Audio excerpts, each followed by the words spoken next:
all of the crowns and throw the gold shards down to the people. I will be the iconoclast queen. But who makes you queen anyway? You? You in whose army, princess? You in whose army?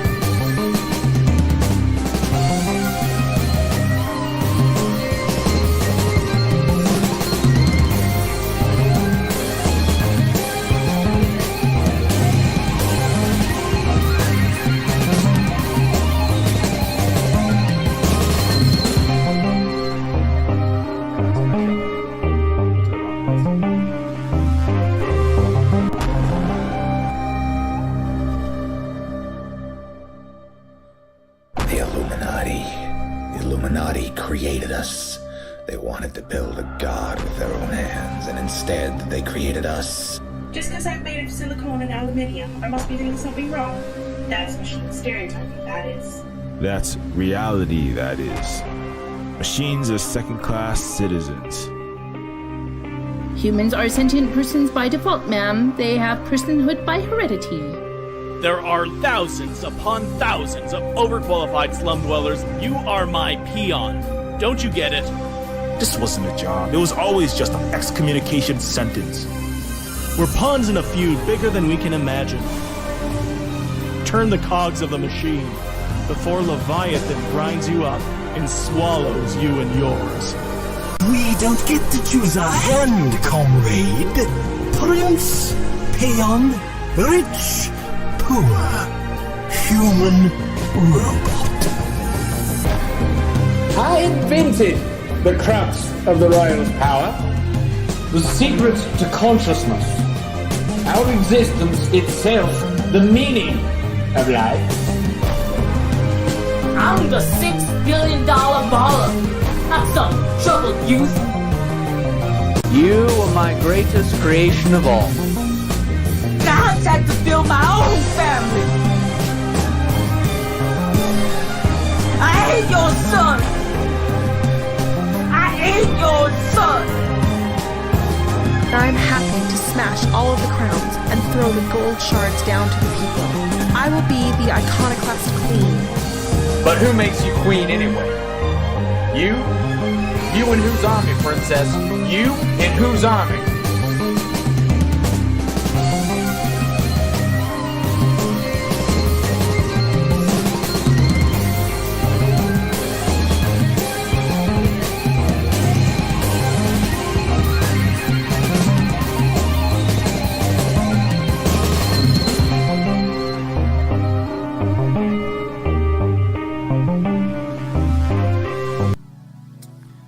What is up, everybody? This is Silver Spook, and this is the Silver Spook live stream. Let me get that thing a little bit. Oh, hold on one second. Anyways, yes. How everybody is doing as well as can be managed under current circumstances, and yeah, don't forget everything that we do here is supported by the sales of that game, whose trailer just played, Neofeud. It is on Steam and itch.io as always. And it supports everything we do here at the Silver Spook Cooperative and slash the Silver Spook Commune, where there are no bosses, no landlords, and we live by indigenous values of Aloha Aina, Pono, and Kuleana, which roughly translates to well, Pono means approximately righteousness, justice. Kuleana is responsibility to each other, to Aina, to the land.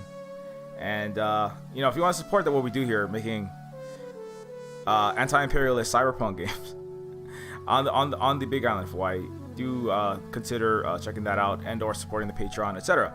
And at least push the like button if you can do that. Push the thumb up thingy and share the stream, etc. Do all those things. Anyways, yeah, today is well, it's almost April, so yeah, but we are very close to the end of March, and so one of my the other game that I'm currently working on, Terminus Cyberstar, is supposed to come out in March. I know I said it was going to come out in March, but it may be pushed back to April, so I apologize if you were looking forward to playing that. But yeah, as of now, it looks like it may not be, unless the team comes back to me and it's like, you know what? Actually, we're gonna be putting it out, like, surprise, it's coming out March 30th. But I'm guessing that it's probably gonna be pushed back at this point. Anyways, but this is another one of the games that I'm currently working on. Turn to Cyberstar. It is a cyberpunk game in the vein of Deus Ex and System Shock 2 and like 90s and early 90s immersive sim cyberpunk games. It's kind of like Cyberpunk 2077 in the sense that it's a cyberpunk RPG, but in other ways it's pretty different. It is a political game. I don't make bones about that. It is a game that is it's not a AAA game, so it's it's a handful of about 5 or 6 people approximately working on it, and yeah, it is a game that's I'm the content director and content designer on it. These are some screenshots from it, and it is going to be coming out sometime soon, but possibly not March. So I just wanted to update everybody on that. But anyway, that's not really what the topic is. I just wanted to do that little housekeeping. Anyways, but what was the topic? Yeah, so kind of like I know I talk about this often, but there's always something new happening, and we're always getting closer to the indigenous future and the end of the multi-century Imperial era. That's kind of like what I was thinking about recently. I'm thinking about that often. This is a kind of visual rendition based on some work that I'm doing for Neofeud 2, which is part of Neofeud 2 is it's while envisioning the end of the Imperial colonial, and the end of that era is the neoliberal cyberpunk 80s, the 80s imagined collapse of basically Western civilization, basically is what a lot of it is, with mega corporations running everything, the merger of human and machine. Under cyberpunk, a lot of it is very negative and dystopian. There were some post-cyberpunk that kind of visualized it becoming okay and livable, but as we can see now, it's more dystopian. The end of the Imperial era is more dystopian than a lot of people would have liked to think. I mean, that's my opinion is more always pessimistic on, not pessimistic, but I would say realistic. Western chauvinists would say pessimistic. I say realistic, but I feel they have misplaced faith in their empires, in their racialized, capitalist, colonialist empires. They have misplaced faith in it, and or they're just racist sometimes. And so there is a future, but it is not an imperial future. And so I mean, I know this is a lot of high level. It's big picture, not necessarily high level. It's just like longer scale. And like, what do I mean by all these words? When I say indigenous and when I say imperial, I in the same way that I sometimes describe what I do as dialectical semiotics, which is just a fancy academic-y way of saying the meanings of words and the meanings of ideologies and the meanings of words are ever in flux, like everything else, right? Everything is changing, and so the word what indigenous means, right? Like what the word cyberpunk means. I try to push the word cyberpunk away from meaning Keanu Reeves with a robot arm, giant AAA game. That's what a lot of people think cyberpunk means. It means red and purple, like cotton candy color scheme Tokyo skyline with some flying cars in it, and like a titty waifu ninja somersaulting over rent-a-cops and samurais with metal jaws and then blowing their faces off, and something about thinking about what it would be like to be in a robot body, basically. Maybe some metaphysical mind-body problem, Cartesian philosophy, and then mostly a lot of action movie bullshit in the future with cool hacks and cool holograms and cool, And that's at best what cyberpunk a lot of the time means to, I would say, a lot of people. If you type it into Google, like if you type cyberpunk into Google, the first 20 things you're gonna get is Cyberpunk 2077. Right? You type that in, what are you gonna get? Cyberpunk 2077. You go into image search, what are you gonna get? Sorry, this video game, right? Which is what? Grand Theft Auto reskins with 80s retro future. And so, like with Neofeud, I'm like trying to push it away from just action movie generic schlock, basically. Uninteresting Drek chummer, into something that actually is like relevant to the present, something that is like actually, you know, considering, I mean, this is one of the screenshots from Neofeud 2 that I'm currently working on. The homeless polymimetic gynoid artisan gestator was my official title. They'd have standalone artificial wombs, and you can grow heirs in your parlor. But for the neo-feudal elite, a handmaiden is a status symbol. Sadistic ass earthlings. Anyway, so but I mean, this is just like one of the things that I'm working on. But Neofeud deals specifically with the realities of today. You know, Neofeud deals with specifically the realities of living in the United States, in Canada, in UK, in Australia, and not just as like those for whom the empire was built. You know, those for whom the empire oppresses. The servant classes. Most of the world is the servant class. The Asians in the United States continue to be the servant class. That's what a Chinatown is. It's a ghetto for the people who cook and clean, for the wealthy, the elite, the upper middle class, and the white. Under the Chinese Exclusion Act, under ongoing Asian racism that's accelerating currently. But this has always been the case. They just haven't spoken up about it as much. Asians haven't.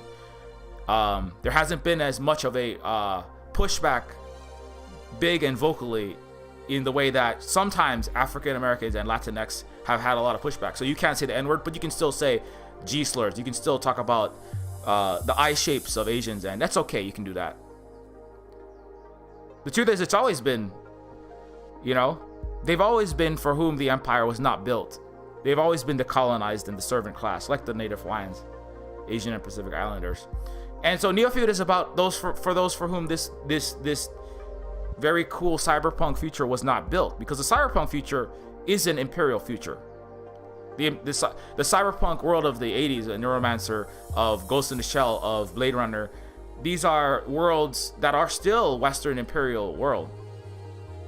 These are still Trump and Biden's world, right? Even Ghost in the Shell is Japan, which hasn't also dealt with its own imperialism that it participates in collusion with, whether voluntarily or involuntarily, with Western empires against China, against other poorer countries, through its economic system, through participation in planetary financial hegemony, going along with US sanctions, like UK, Canada, Australia, and New Zealand all go along with empire. And so, you know, but cyberpunk, a lot of it hasn't cyberpunk 2077 definitely doesn't deal with this. Cyberpunk 2077 is about going back into the past. It's about you know, it's about redoing. It's about like WandaVision. And I don't want to throw shade specifically at WandaVision, but WandaVision is a show about the past of a airbrushed past of the West. You know, it's 50s, Leave It to Beaver, that great era when, you know, we were watching TV shows about mom and dad, mom cooking and cleaning, and the kids, and just having a loving, happy family that was never that happy, actually. It's about the 70s when, you know, we were getting groovy, tripping, and brown was cool, and it wasn't that cool, actually. It was still black people and black revolutionary movements were having themselves crushed. And then the 80s, in which it was, you know, Full House. In the 80s, it was Reaganomics for a lot of people. In the 80s, it was a lot of economic suffering, and the empire was continuing. And in the 90s, it was what? It was Malcolm in the Middle. In the 90s, there was the Rodney King, the first a major Black Lives Matter like uprising that was crushed. In the 90s, It was the heyday of Western imperialism because the Soviet Union had fallen, and this is the end of history, and everywhere will be a Western liberal democracy. And WandaVision, very entertaining, but like all cyberpunk, like Cyberpunk 2077, which is about living in a, sleeveless jean jacket, mohawks, guns, and cool cyber babes, for aging 50, 60, 70-year-old military industrial complex and Wall Street, and disproportionately upper middle class white people, basically, in the United States and the Western world. Cyberpunk 2077 is about reliving, like WandaVision, a false past of your Imperial hellhole, actually, for a lot of people. Well, it was nice for some people, but not so good for other people. Cyberpunk itself is a genre about co-opting the experiences of the internally colonized, the black and brown who live in the ghettos, the high-tech low life, It's William Gibson took a cup of New York City a ghetto to Vancouver and made millions of dollars writing books and making a lot of money. That's what Cyberpunk, in a lot of senses, has always been. It's about white people co-opting black and brown experiences and then selling D&D, tabletop, and video game versions of that for lots of money. So other white people, kind of like how a lot of music, hip-hop, rock and roll, was stolen black and brown experiences and then converted into lucrative contracts, the music industry, which, yes, a handful of token new Sam Crow dancers and entertainers made some money, and the wealthiest, whitest made the most money in the RIAA, in the big music industry, at Disney, at all the biggest entertainment corporations. And Cyberpunk is very similar to that. It's about, co-opting everything and then making money for those for whom the empire is built: the rich, the white, the native against the immigrant, the Westerner against the global South. And so the good news is the end of the good news is that it is, in a certain sense, the fact that it's WandaVision, the fact that it's Stranger Things, which is about what? The past. It's about 1980s, again, like it's Stranger Things, which is a very popular show, one of the most popular shows, like Cyberpunk 2077, is about a reimagined 80s. The golden age, or a golden age, of what we once were as Americans.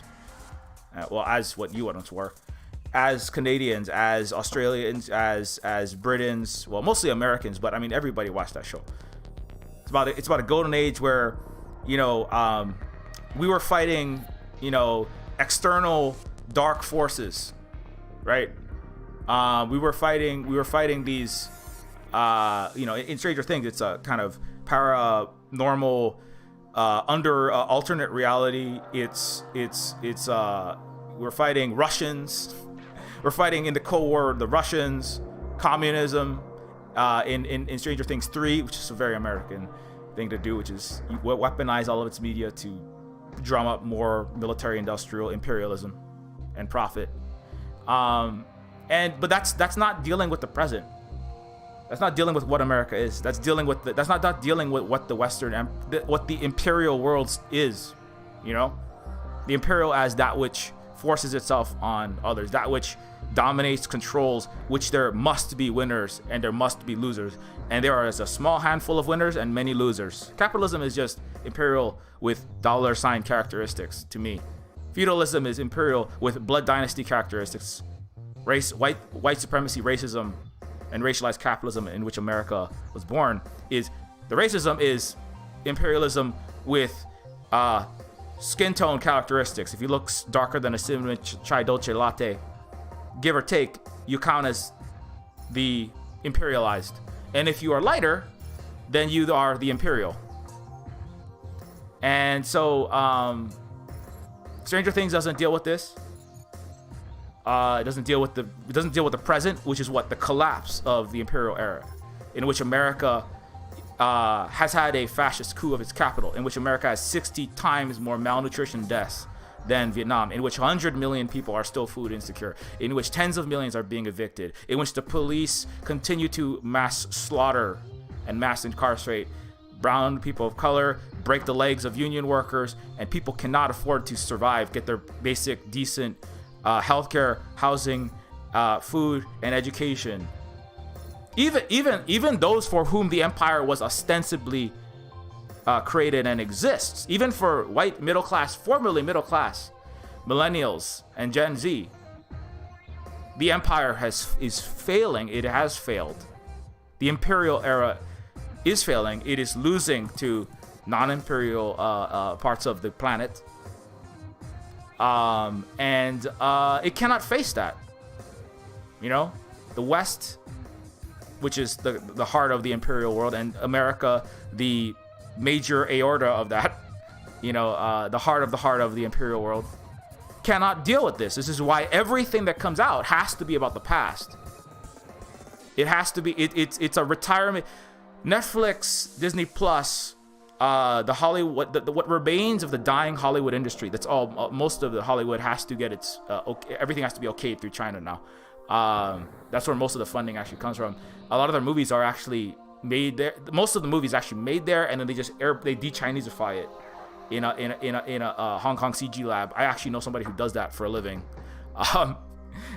Scrubs the Chineses from video games so that Westerners are capable of consuming it because of their racism, which is being drummed up now to attempt to push for more military-industrial complex, war profiteering, and sell more Tomahawk missiles, tanks, guns, and bombs, and other ridiculous objects of imperialism. And so the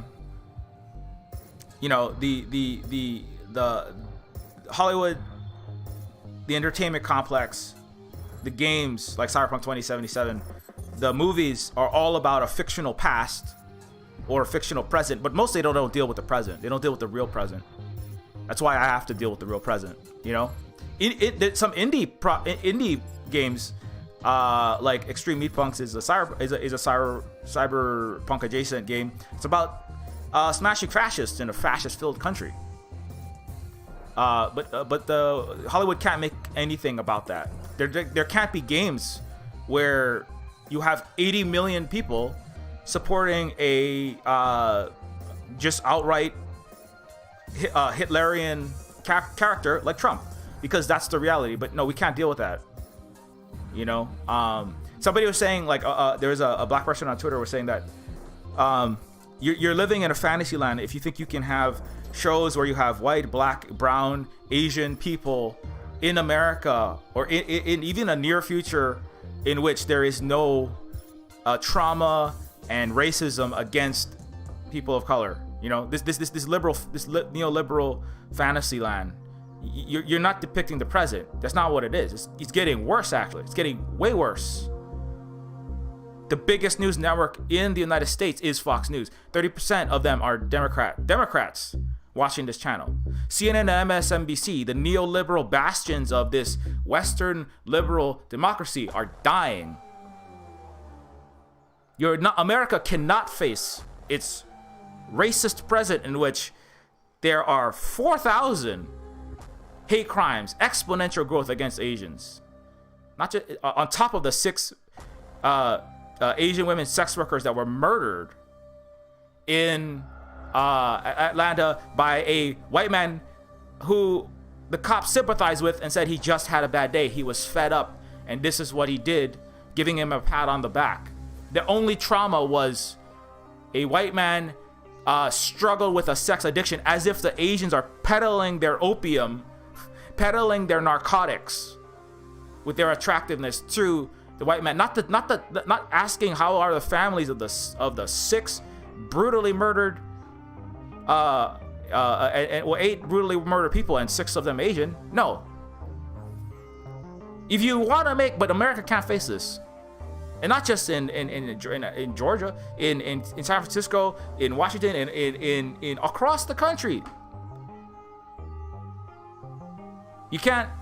If you want to be honest, you want to make a real cyberpunk game, or you want to make a real TV show or a real film or a real superhero film or anything that deals with this kind of stuff, what's actually happening, you have to make a film in which the United States is dead, in which everyone is in the street, either rioting, protesting, or starving, in which people are freezing. But no, America can't do that, because how does that benefit the powers, the ruling class that runs it? How does that benefit the plutocracy to show what the people at Amazon, how it's happening, forced to pee in diapers, being crushed, being mass surveilled by Big Brother technology that is monitoring every second of a productive activity now with a watch that can tell if your hands moved 11 seconds per package or it takes you 12 seconds per package, and then docks your pay. You can't make a film about that because Amazon owns like half of the what remains of the entertainment complex, and Disney owns the other half, and neither of them are gonna benefit from depicting the reality of what America is. So who has to do it? It's the indigenous, the indigenous filmmakers, game makers, movie makers, and the colonized that will have to do it. And unfortunately, not too much in the United States, because they're not going to fund anything that deals with the reality. There is no literature, there is no great art in the United States.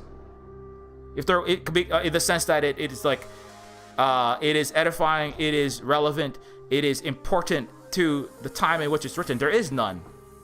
It's impossible to create that is mass consumed and mass and visible and seen at a wide scale, because there is no future for the United States and its Western liberal democracies that are abject failures that have produced Donald Trump, and even that they produced Joe Biden.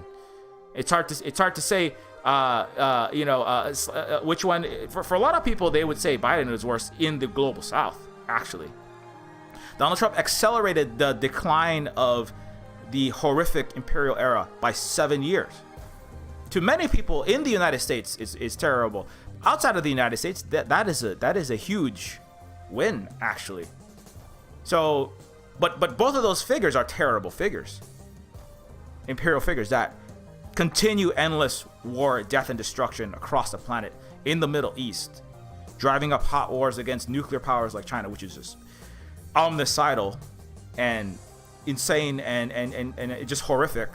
Continue to impoverish their own people, continue to maintain what they called kids in cages, now just really delightful long-term visitor summer camps for children. Rainbow LGBTQ plus Black Lives Matter flags all over the side of your concentration camps at the border. What are you going to call them next? These are continued or accelerated. The police, hundreds of millions of dollars more under Biden. Despite the biggest uprising in the history, the biggest actual democratic action in the history of America. America's never had democracy, but the closest thing America has ever had to the will of the people was the George Floyd rebellion. 31 million people out in the street demanding actual justice, demanding actual equality. That's what an actual democracy would be. Now, ideally, it doesn't have to get to the point of half of the entire country burning down from police precincts, $40,000 cars just being driven away as expropriated, stolen labor value from the working classes, targets having their food expropriated or unstolen, basically. Ideally, it wouldn't take that level of action to get some kind of government by the people, but America doesn't do that. America governs for the 0.001% and the rich and the white and the military. So, but that was the closest America's ever had to a rules-based world, a democracy, a world of equality. America, the Constitution is a joke.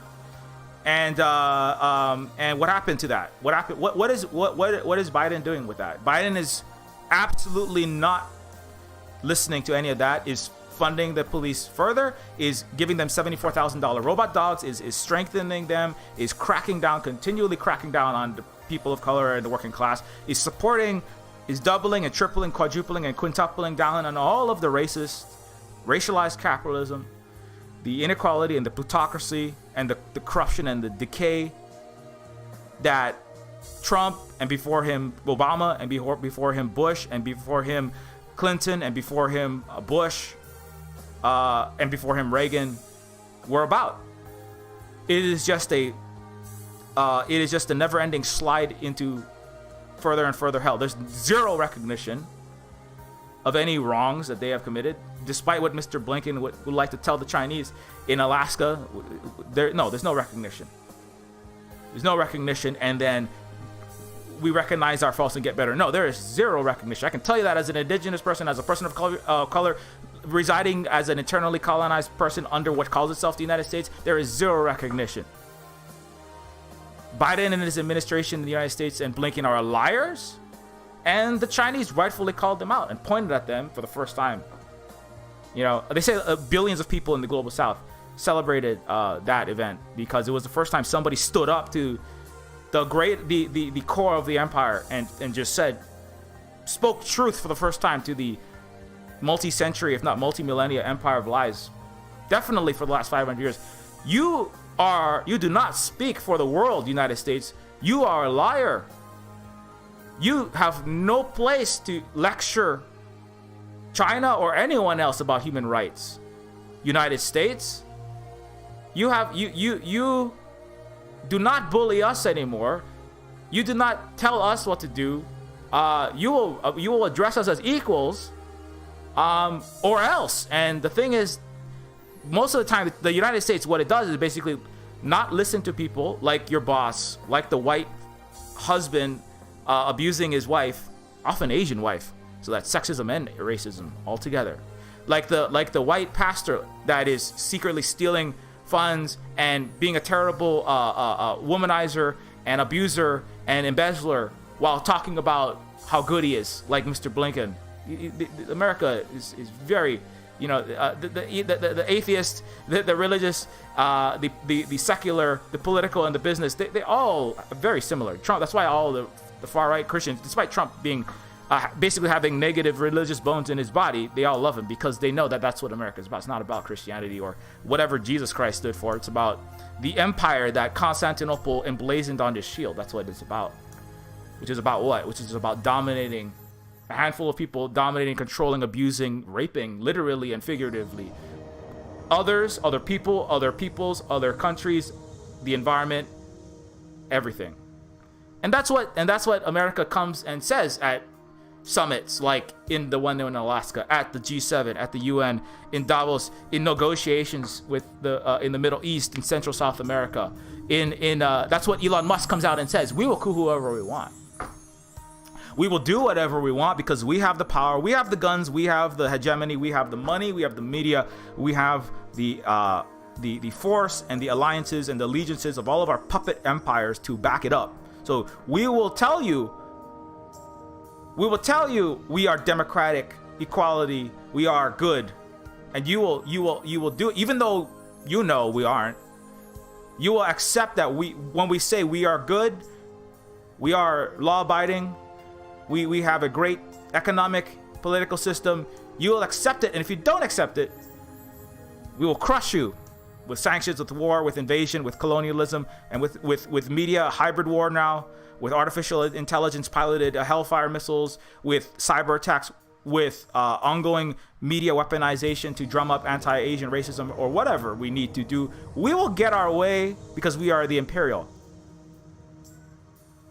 Right? That was centered, headquartered in Rome, in Europe, feudal era, British, Spanish, French, now American empires, the Western imperial complex. But we, that's the difference between, that's why I often define the difference between an indigenous and an imperial existence of imperial varying flavors, as I said. Feudalistic, capitalistic, white supremacist, racialized capitalism, neo-feudal, post-capitalist in the sense of central bank quantitative easing, infinity. We don't have to make planes. We have collateralized debt obligations. We sell on planes. We buy back our own stocks and then manipulate the rest of the world. But these are all varying systems of imperial nature. And you know, so that's like the major fight is indigenous ways, which like I said, like I'm pushing the meanings of these in ways that they're not. These words are not necessarily used these ways. But an imperial existence, as opposed to an indigenous existence. Indigenous is that which exists, in mutual respect, in what the Chinese would call yin yang, in harmony, in mutual beneficence, in mutual aid. That's what a lot of leftists in the Western world who are trying to get back to something like this, supporting land back, would call it. But it's mutual respect, allowing there to be differences between peoples, but still be equal. That's not something that the Roman Empire accepted. When they showed up in Jerusalem, when they showed up in Turkey, when they showed up in Britain, and they showed up anywhere, you became Roman or you died. That's what a crucifixion is. So I was talking to my dad about this. My dad's a theologian, he likes his long story short that are actually 20 times as long when that happens. But anyways, he literally said that like 5 times, like I do often. But anyways, but we're talking, and it's like the biggest irony is that Jesus, who stood against a Roman Empire ultimately, and the collaborators in the Pharisees, the symbol of that empire, the cross, was taken and slapped on the shields, on the flags, from Britain to Rome, across the world. The person who resisted an empire had the symbol co-opted and slapped on the banners, the ships, the aircraft carriers, the flags, the neocons, the star-spangled Rome, the first Rome, the Christendom, the Spanish Catholics that took South and Central America, and the Protestant Christians that took North America. Well, you know what they all have in common? They were all Christians. They had a cross of the symbol of someone who resisted an empire, slapped on their Imperial stormtroopers and Imperial star destroyers. I'm sorry, British and Spanish naval vessels. Slapped all over their ships, their soldiers, and their capitals, and their flags. Like literally, the Union Jack has a cross in it because it's Christendom. So that's part of it. And so Adrian Zenz, famous Christian supremacist, as described by the Gray Zone's, the Gray Zone's authors. But anyways, the Imperial is that which forces itself on you. If you don't do what we say, if you don't speak what language we speak, you will speak Rome. You do as the Romans do, not just in Rome, in anywhere on the planet. If they show up, you will be Roman, and you will join the legion. You have olives. You will crush those olives and make olive oil to fuel our legion. You will use the denarius. You will use our money, and if you don't, we'll hang you on this artisanal lynching device. It's called a crucifix. In America, they hang you from a tree, or they hang you from white phosphorus skin that melted your child, and now there's bones, and then your children can hang their shirts from what used to be their bodies. They will hang you from the end of a tomahawk missile. They hang you from the end of a cop's gun or a cop's knee. But at the end of the day, you will do what we want. You will be who we want you to be. You will be a model minority as an Asian, or we will crush. We will shoot all of your women in these parlors. You will be exactly what we want you to be, and if you don't, and even if you do, we might still just knock over your elders in the street, because we get our way. The white, the Christian, the rich, the feudal, the blood dynastic, we get our way, and you will speak our language. You will worship Christ. It's a monotheistic, monolithic religion for a monolithic culture like the Romans, for a language that is forced on all these people, and it's illegal to speak Hawaiian formally till 1986, and it's still illegal in 2018. A Native Hawaiian College professor was arrested for speaking Hawaiian in a court of law, as I often bring up, but that's an important point to bring up. America remains imperial. You were beaten for speaking Sioux, Lakota, Haida. Even in Canada, you had the language beaten out of you. That's imperial. You will be like us. I don't care what you were. You once had this variety of languages, cultures, ways of worship, clothing styles, food. You will eat motherfucking apple pie, Japanese. You will eat motherfucking hot dogs. You will play baseball and you will like it. Indians, you will all play cricket and you will like it. You will eat our boring, cardboard and unseasoned chalk flavored, boring ass British food.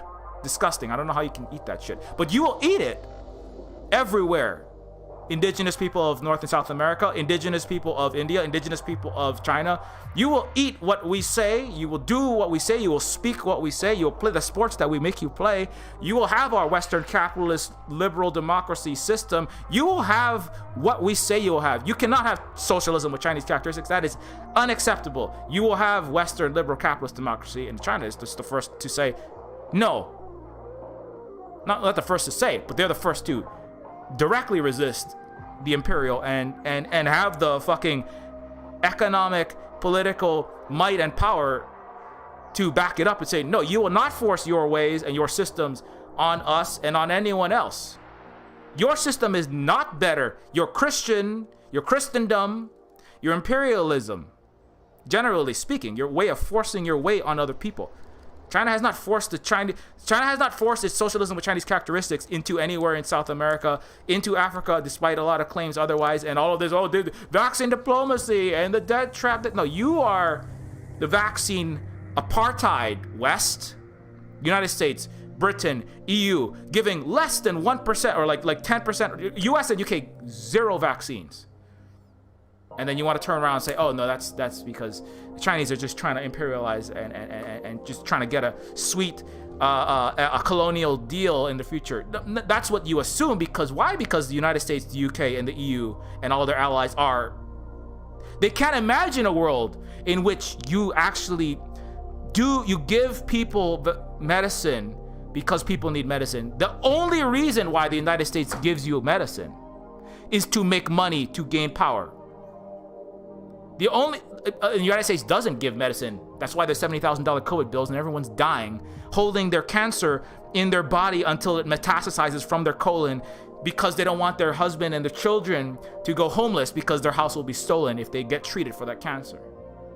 And so the United States, which sells its vaccines, its hepatitis, its AIDS viruses, its AIDS treatments, its insulin for as expensive $400 as it can get away with. It never does anything good for anyone else because the United States and the UK and all of its systems are imperial, because they do not live in mutual respect. They don't respect other people enough to give them what they need. They don't love other people, even their own families. And it's very sad, but you know this in your heart to be true.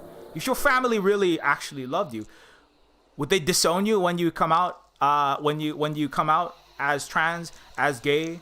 If they really loved you, would they beat you, which is the norm in Western families, particularly under the Quiverful movement? But it's really the abuse of children, the murder of children was legal in the United States. In the 1800s, fathers could murder their children and could beat and rape their wives legally. They don't even love their own wives and families, really. They are tools of... The family itself is internal imperialism. The wife is a Stepford cooker and cleaner, personal feudal servant. The children are self-aggrandizement, tokens of my accomplishments in the future. That's why your parents, if you're in WASP, they're all like, you didn't get into Harvard or Princeton, you are a failure, because they don't really care about their children. Donald Trump's father literally said, you will be a killer and you are nothing to me if you do not become a great multimillionaire real estate mogul or something great. You are nothing to me. The Koch brothers famously, father said the same thing, and that's why they outed their brother as gay so that they could inherit the fortune, because their brother was weak and gay. There is no love. There is no what we call aloha. There is no love. There is no mutual respect in the West at the highest level. There is some people who have tendencies toward this. But even the so-called caring and human rights that they care about, which is all lies, is only to further their own career. And the people that do have some amount of altruism, some amount of aloha, some amount of love in their body, they cannot fully act on it, and it is suppressed. You know, as the liberals do, they talk about racial healing while funding the police. You talk about and you pretend either you're lying to yourself or you're a coward. But if you have a political or economic career that pays your medical, your student debt, can put your children through college and make you enough money, you are committing war crimes and you are a human rights crisis. You are part of it because you know why? Because you are supporting a medical corporation. You are supporting the crushing as an upper level Amazon marketer, as upper level Facebook programmer, pushing fascism by far right Breitbart and Fox News into India, South Central America, everywhere across the world, US and the EU.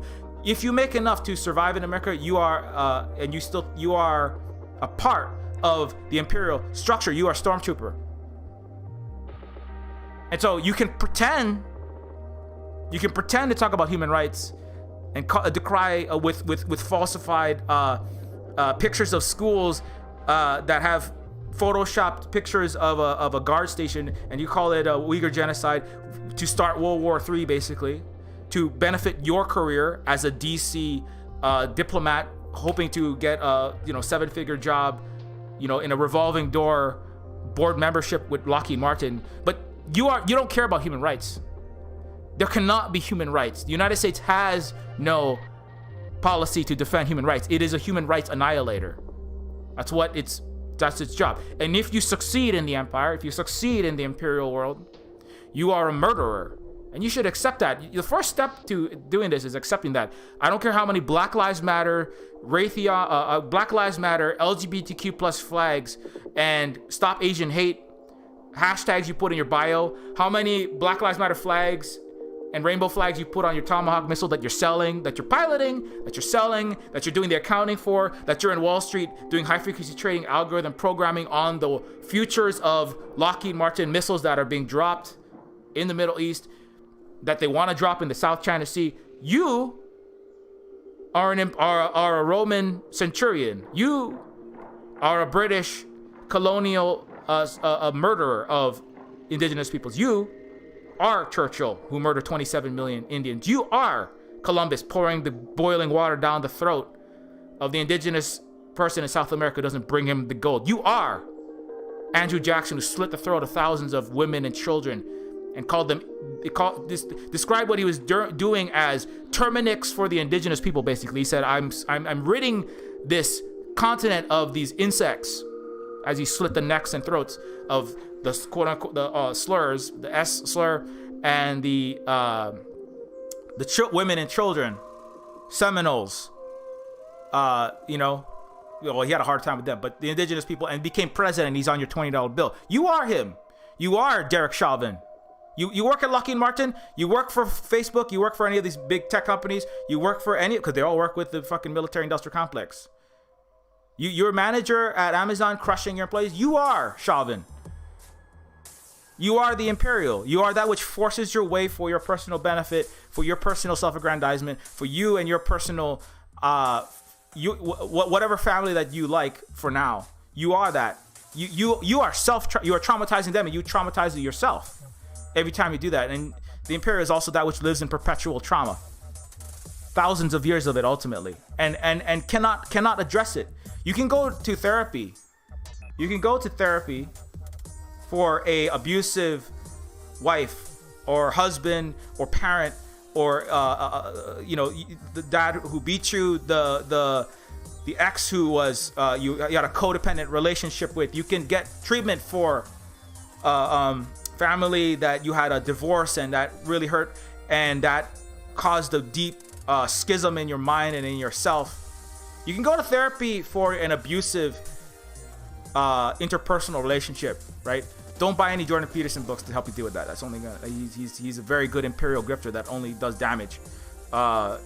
Anyways, but you can get help for traumas from parent to child, but you can't get help for the traumas from your boss, which you will be, because you are constantly the trauma of having your ability to pay rent and educate and pay for your rent, to pay for your healthcare, to pay for your food, held over your head. The violence of poverty, the violence of the threat, and the psychological, the economic, and the sometimes literal abuse that you suffer in workplaces. The abuse of being let go for being disabled. The abuse of being crushed and having your labor value stolen. These are all, you are traumatized by living in a racialized capitalist world like the United States. Just by going to work.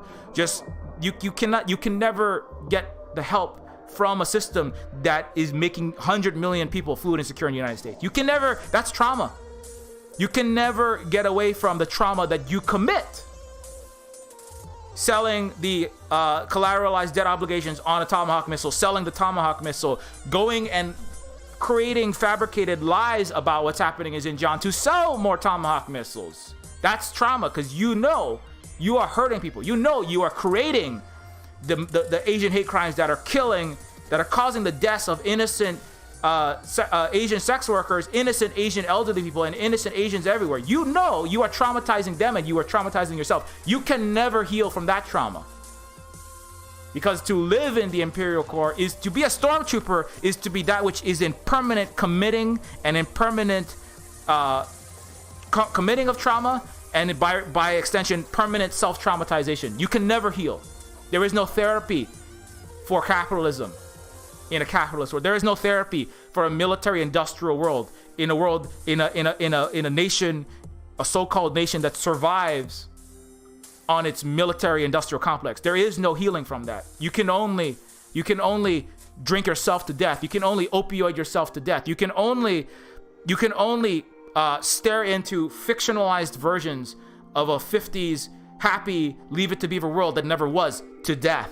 You can only stare into the face. You can only relive and relive and relive and relive simulations of these traumas through Cyberpunk 2077 of Black and brown and indigenous people. You can only relish in the blood and the guts of your Romanness with cyberpunk characteristics, shooting out a bunch of a stereotypical Asian alien, alien, mysterious, subhumanized Asian gang. You can only relive the trauma in your Call of Duty, where you go to Fallujah and we airbrush that as though there were no hate crime, there was no war crimes committed, and it was just all fun and sun. There is only perpetual re-traumatization and false therapy, false healing. There can never be true healing. No one can ever be healed in the 330 million person United States. No one can be healed. Everyone will be damaged forever until there isn't one. There is no healing. You only think you're healed. You're only slightly less harmed. You know, it's like putting band-aids on. It's like putting band-aids on the shrapnel in your heart. You know, that's metastasized, and all of the iron and all of the metal and all of the blood. It's in your bloodstream. It's causing stage 4 cancer. It's called depression. It's called self-hatred. It's called self-annihilatory self-medication. There is no therapy. There is no healing. There's only an infinite swamp, an infinite Roman, Christendom, Spanish, British, French, opioid-ridden swamp of trauma, and a sad charade of healing with some rich billionaire New Yorker sitting on a fucking lie-down couch in a penthouse suite talking to their therapist. That you can never be healed as a Wall Streeter, as a New Yorker. You are that which governs the planetary empire from Wall Street. You can never be healed. You are pretend healed. You could eat, pray, love, and go to all the fancy French fusion restaurants and visit Myanmar with Anthony Bourdain. You can never be healed. You can talk about these struggles. You can talk about how you care about human rights. You can post the pictures on Twitter about these terrible kids in cages, and fight it. And the best that you can get is maybe you reduce the harm a little bit, but you will always be a stormtrooper. I will always be half stormtrooper, and the best that I can ever hope for is to be less stormtrooper. Hopefully one day there will be, well, not hopefully, there will be an indigenous future, and hopefully what the best that I can hope for is that my children will grow up in a society that isn't existing in permanent trauma, in permanent domination, in permanent rape, literal and metaphorical, of people's, of women, of other people's bodies, of disproportionately non-male. But that's the best that we can hope for. That's the best that you can hope for. And the first step of that is admitting what you are, which is the Imperial, that you've been trained in it, that your family is it, varying flavors of it, Republican or Democrat, conservative or liberal, Christian or non, but you are all that. And but there are other societies that aren't. The Sioux, the native Hawaiian culture, the Vietnamese. There are advanced indigenous societies that are not imperial, that have resisted imperialism. They don't have to tear down the statue of Ho Chi Minh. When Black Lives Matter happens and you have Mr. boiling water down the throats of indigenous people, Columbus statues coming down. You have slave traders in Bristol falling into the frozen, rotten ass, Brexit and tar and oil-filled waters of Britain. When you have the slave traders coming down, you have Canadian genocide doers with the Royal Canadian Mounted Police, with the Canadian government that has and continues to commit genocide against its Wet'suwet'en, against its Sioux people. That's why Lost Sioux is streaming. Lost Sioux is streaming Lost Sioux's own experiences. Lost Sioux is a Twitch streamer that talks specifically about his experiences undergoing abuse, torture, on top of having the language, the culture of his Sioux people beaten physically out of him. And Sioux is not that old. And those people's statues got to come down. Those people's figures have to be cut out. But in Vietnam, you don't have to tear down the Ho Chi Minh statue. They don't have to come to terms with the deep traumas that they have caused to other people, because they have always resisted the incoming imperial trauma. They're not perfect, but their society is not and was not dominated by the traumatization, the control, the domination, and the forcing. Vietnam didn't go to America and shove Pho and Vietnam language into American mouth. America showed up in Vietnam, shoved Agent Orange, shoved napalm that burned every forest and tree, house, preschool, and hospital to a crisp. More bombs than all sides of World War II combined dropped on Vietnam. Shoved its language, its capitalism, tried to shove it, failed. Vietnam is not imperial. Vietnam is an indigenous people, because they, on the whole, live in mutual respect. And in an economic post-capitalism world, after capitalism comes about, Marx is an inoculation to the imperial virus C.117 strain. It's called capitalism. It's just a strain of the imperial virus. And Marx is the inoculation. So Vietnam takes that and says, well, we need to use this communist ideology, theory, and economic methods and in Lenin's imperial methods to resist the imperial. But ultimately what Vietnam is doing is living as an indigenous people that are advanced enough to resist the imperial. Again, speaking of the imperial versus indigenous, they are indigenous people. That's why they are indigenous people. They're indigenous, highly empowered, successful resistors of an imperial stormtrooper invasion. The Chinese also similarly, have 56 ethnic regions that have existed for thousands of years. Why do they exist for thousands of years? Why aren't they all one culture? Why aren't they all Christian? Right? Why don't they all speak English? Right? The way that the West has forced its way on others. Part is because they have been able to live through varying degrees of success, but overall through much more success than failure, to not force the 56 ethnic regions, the Hui, the Kazakh, the Uyghur, the Han, in mutual respect. The Han did not, and they do not, force their language onto the Uyghurs, despite Western imperial attempts to project their own horridness, their own failures, their own imperial nature onto the Han, which is all for the military-industrial complex, not because they care about Uyghurs. If they did, if America cared about Muslims America and all of its puppet allies cared about Muslims, they wouldn't be dropping enough bombs to kill millions of them to this day in Iraq, in Afghanistan, in Syria. They wouldn't be continuing to occupy and extract their wealth, their treasure, and displace 37 million of them. They do not give one shit about a Uyghur. But that's why the Chinese are an indigenous. The Chinese are an indigenous people. There are more indigenous people in China than there are white people in the world. There are 1.4 billion indigenous people. In Vietnam, there are 100 million, 97 million indigenous people that have resisted the Imperial, that do not live in trauma. They don't tear down, like I said, they don't have to tear down the figures that fought against the incursions, the forcing of language, the forcing of economic system, the forcing of slavery ultimately, the forcing of colonial extraction onto their people, because the Vietnamese people are an indigenous people. And they don't have to and when Black Lives Matter happens, they don't have to come to terms with their worship of slavers. They don't have to come to terms with their worship of war criminals, of psychopathic mass murderers, of literal child rapists like Thomas Jefferson, of people who ripped the teeth out of their black slaves' mouths and shoved it in their mouth like George Washington, that are on their dollar bills, that are on their sides of their monuments, that are on stolen land, recarved bastardizations of indigenous grandfathers into war criminals, into human rights deniers, into star-spangled Roman emperors. That's who's on Mount Rushmore.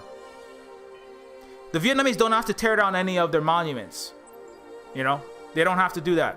Because why? Because they are people that are indigenous, that have lived in truth, that have lived in mutual respect, that have lived in love, in what we call aloha, that have lived in economic terms. Now we call it socialism or communism, doing your best against imperial capitalism. And they are an indigenous future. The indigenous peoples of Hawaii are not gone. We are not gone. We are still here.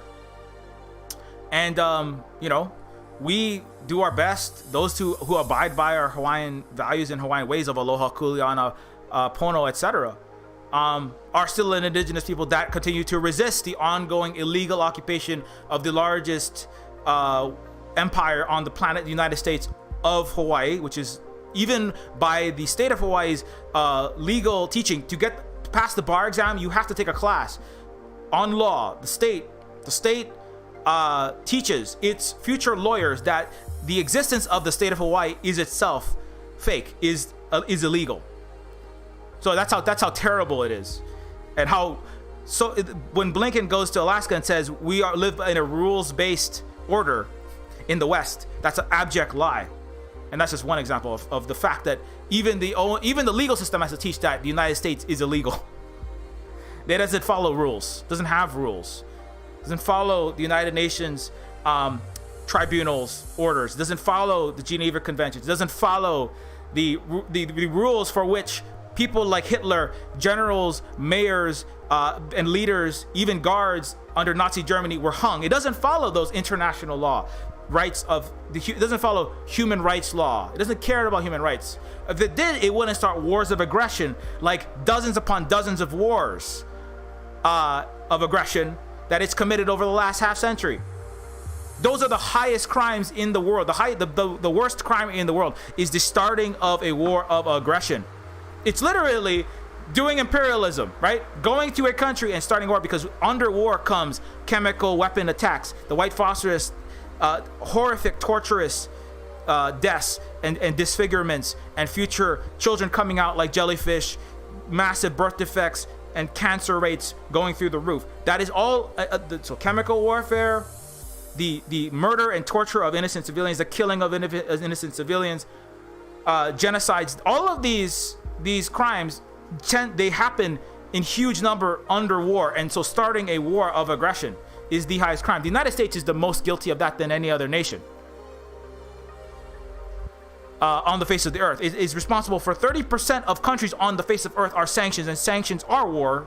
They cause the death and suffering of disproportionately the disabled, the elderly, women, and children. And these are unilaterally taken. These are not taken with the approval of the rest of the international community. They are taken because the United States is imperial and it wants to force its way on others. And so there is parts of the world, many countries of Africa are indigenous. You know, the African, a lot of their ways are indigenous in the sense that they have not gone to the rest of the world. They go to other parts of the world and force Africa has not come to America, come to South America, come to India and said, you will speak our Swahili language, you will use our money, you will do X and Y and Z, or else we will crush you. Right? Now the West would like to argue that, oh well, I mean, if Africa and China ever got, if the black people in America ever, if we ever stop stepping on and kneeling on their necks, like literally like George Floyd, and also economically with our racism, if we ever if we ever gave an inch, you know, when you give them an inch, if you give them an inch, they'll take a mile. That is a slave and servitude statement. It's why we have to keep slavery. It's why we have to keep racism in place. Because if we give these black, Asian, Hispanic servants are new serfs under new feudalism, under the imperialism with American characteristics, right? If we give these brown and black serfs and servants an inch, they will take a mile, right?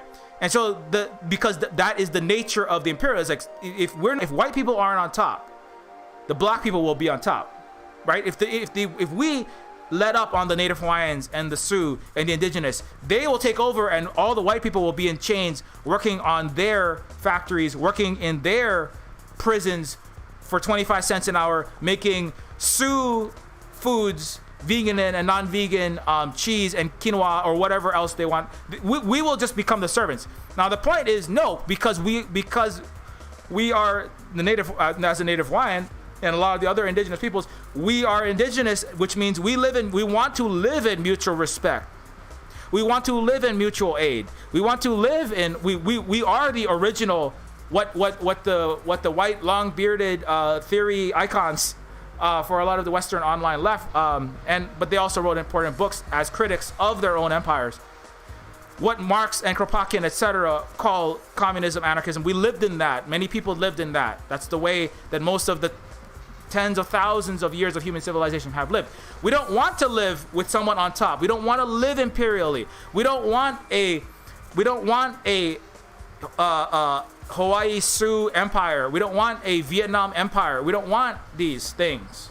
We want to go back to what we were doing with less death and destruction, so we can get onto fully automated luxury space indigeneity. Actually, we would love to explore space. We would love to have solved climate change and COVID-19. You can't solve climate change without indigeneity returning to the planet. You can't solve COVID-19 without indigeneity, which is what? That's why China and Russia have given hundreds of millions of vaccines to the rest of the world. China has more vaccines out of its country than in. United States has given this much. Zero. Nothing. UK, nothing to the global south. Charging its own people in the United States huge prices for it and giving nothing to the billions of people in Africa, in Asia, in Latin America that need it. China's just like, we want to live without beggar thy neighbor, without colonialism. We want to live by giving billions of dollars of very low cost loans and then forgiving them. That's just what they've done for Africa. Cuba, billions of dollars of just free money given. Venezuela, huge loans, deferred, as opposed to what? United States, WTO, World Bank, IMF, strangling with exorbitant interest rates countries across Africa, countries across Latin America. That's all they do. And but what do they do? Oh, China debt trap. No, it's you are imposing your imperial Western self, are projecting who you are onto them. That's not who they are. And again, I will say that does not mean that they are perfect, that these Asian countries have done zero wrong. They will admit freely that they have made mistakes. The Hawaiians have made mistakes. I have made mistakes, right? But the overall thrust still, and we have to be dialectical. Obviously, any people can change over time, right? And the seeds of colonialism are sown in the places where colonialism has happened. That's why the parts that are the most Western and the most British, the most Imperial, are in where? Southeast side of China, in Shanghai, Taiwan, Hong Kong, where America in Taiwan, Western powers in especially Hong Kong, Britain, Hong Kong. These are where the most imperial aspects are, and it's not, but that's in a fight against the rest of there's many more people that exist in the rest of the mainland.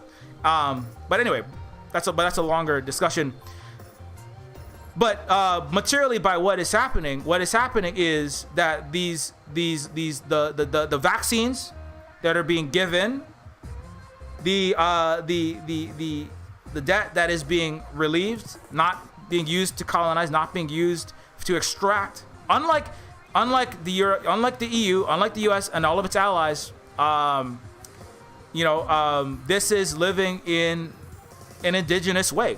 Again, if indigeneity means living in mutual respect, giving people vaccines because they need vaccines, giving people ports, roads, railway, sanitation, which is what these loans are for. 400 million people, with a partnership between ACON and China, 400 million people, more than the United States, who had never had electricity in their life. ACON's mother, Senegalese African woman who lived in her house for decades and decades and decades. When the United States, when Paul Simon was singing and Heal the World and all of the support Africa, and the Toto is coming out there for all the liberals in Europe, in the UK, in Australia, and America, tear jerking all of their stormtroopers with rainbow flag characteristics. Oh, we're gonna care about Africa now. How about Africa? Hundreds of millions were plunged when the West was in its height of activity in Africa in the late 20th century. The opposite has happened. Hundreds of millions have been rising in their education, in their health statistics, in their infant mortality rates, in their poverty, and in their food security, all going up by the hundreds of millions. ACON and China alone, and ACON has said, I would not have been able to do this without a partnership with China to bring 400 million people, including my mother, electricity for the first time.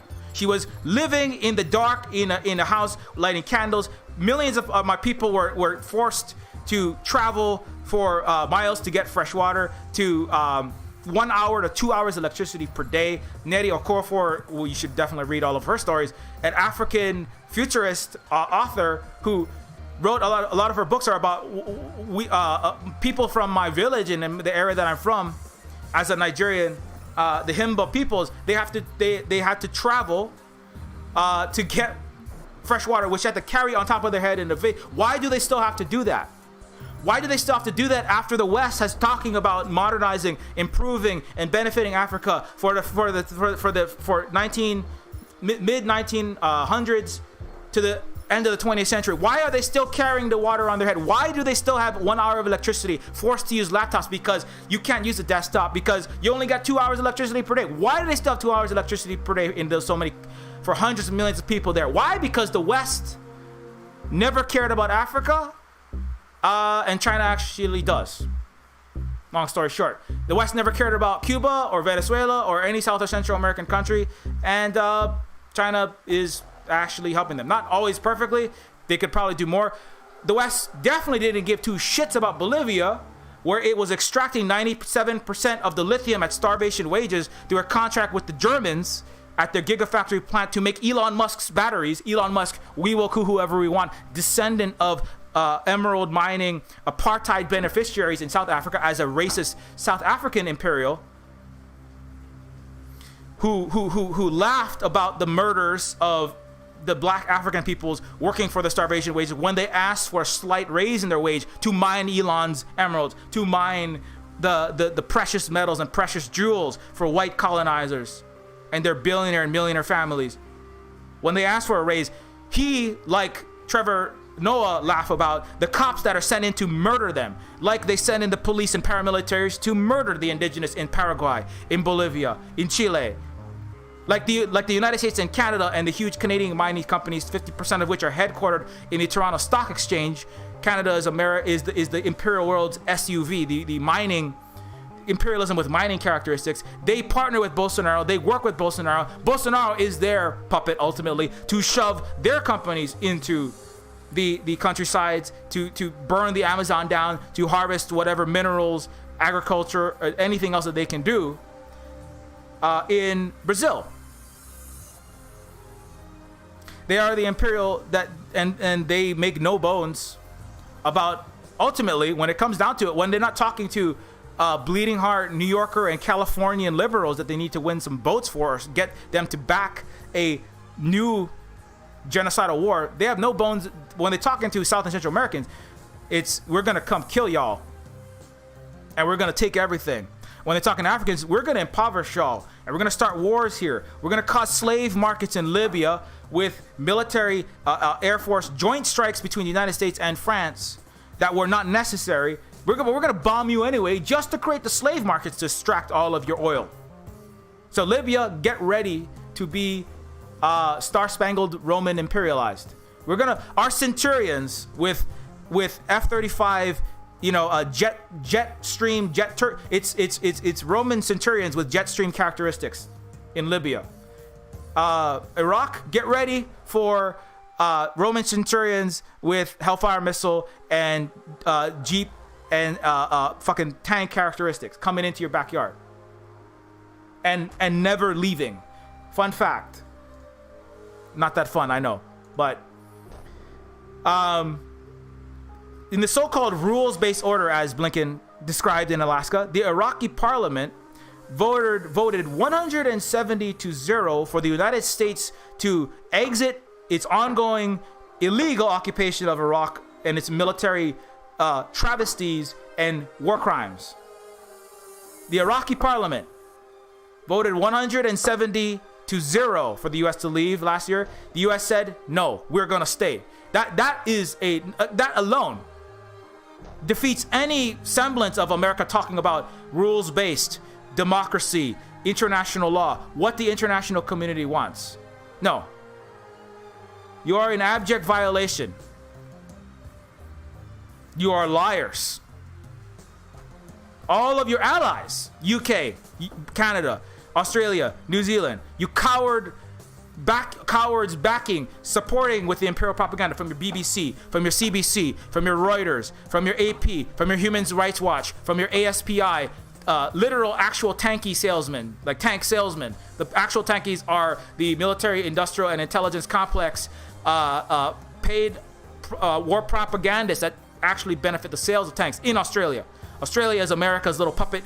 Australia just has the most heat on it right now as of all of America's little imperial puppets and blood money beneficiaries, because Australia is the closest to China, which is where America is pushing for its new forever. It is its number one push for imperialism is into and military industrial profiteering is into hot cold wars with China, which it's not, but it's salivating at warm wars, which are just insane because it will turn into it's virtually impossible for how we can see that not turning into a hotter and hotter war, potentially nuclear war, because it's a nuclear superpower that you're dealing with.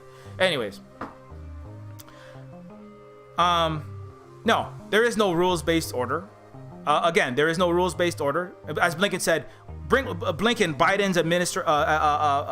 Biden's secretary, who was speaking to the Chinese in Alaska in that meeting, said, we're not perfect, but we look at ourselves and continually try to improve. But you sanctioned the International Criminal Court. When they just attempted to look into the war crimes of the United States and its allies in Afghanistan. And then not only did the United States sanction the International Criminal Court, so you literally threatened the human rights investigators. That's like saying, we try to improve and not commit human rights violations, and you literally, the human rights investigator, right, the International Criminal Court is coming down and okay, the United States, let's help you improve and not commit war crimes. And the United States basically shot the human rights investigator. He said, there are no human rights violations here. I don't know what you're talking about. Let's commit a human rights violation by sanctioning people. It's like, it's that scene in Monty Python where it's the squire gets shot by an arrow, and the one of the knights is like, and thus, the faithful squire, died heroically, serving his knight in his quest for the Holy Grail, and we will sing tales of his service, blah blah blah. And then the knight said, "Well, I'm getting better." Like, no, and he was mortally wounded, and now we'll never hear from him again. No, I'm actually feeling very good, and then he just kills him, right? The human rights investigators are going, well, let's investigate him. No, and the US is like, no, there's no human rights investigators here.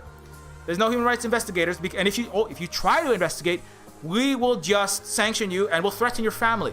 They sanctioned the families of Germans.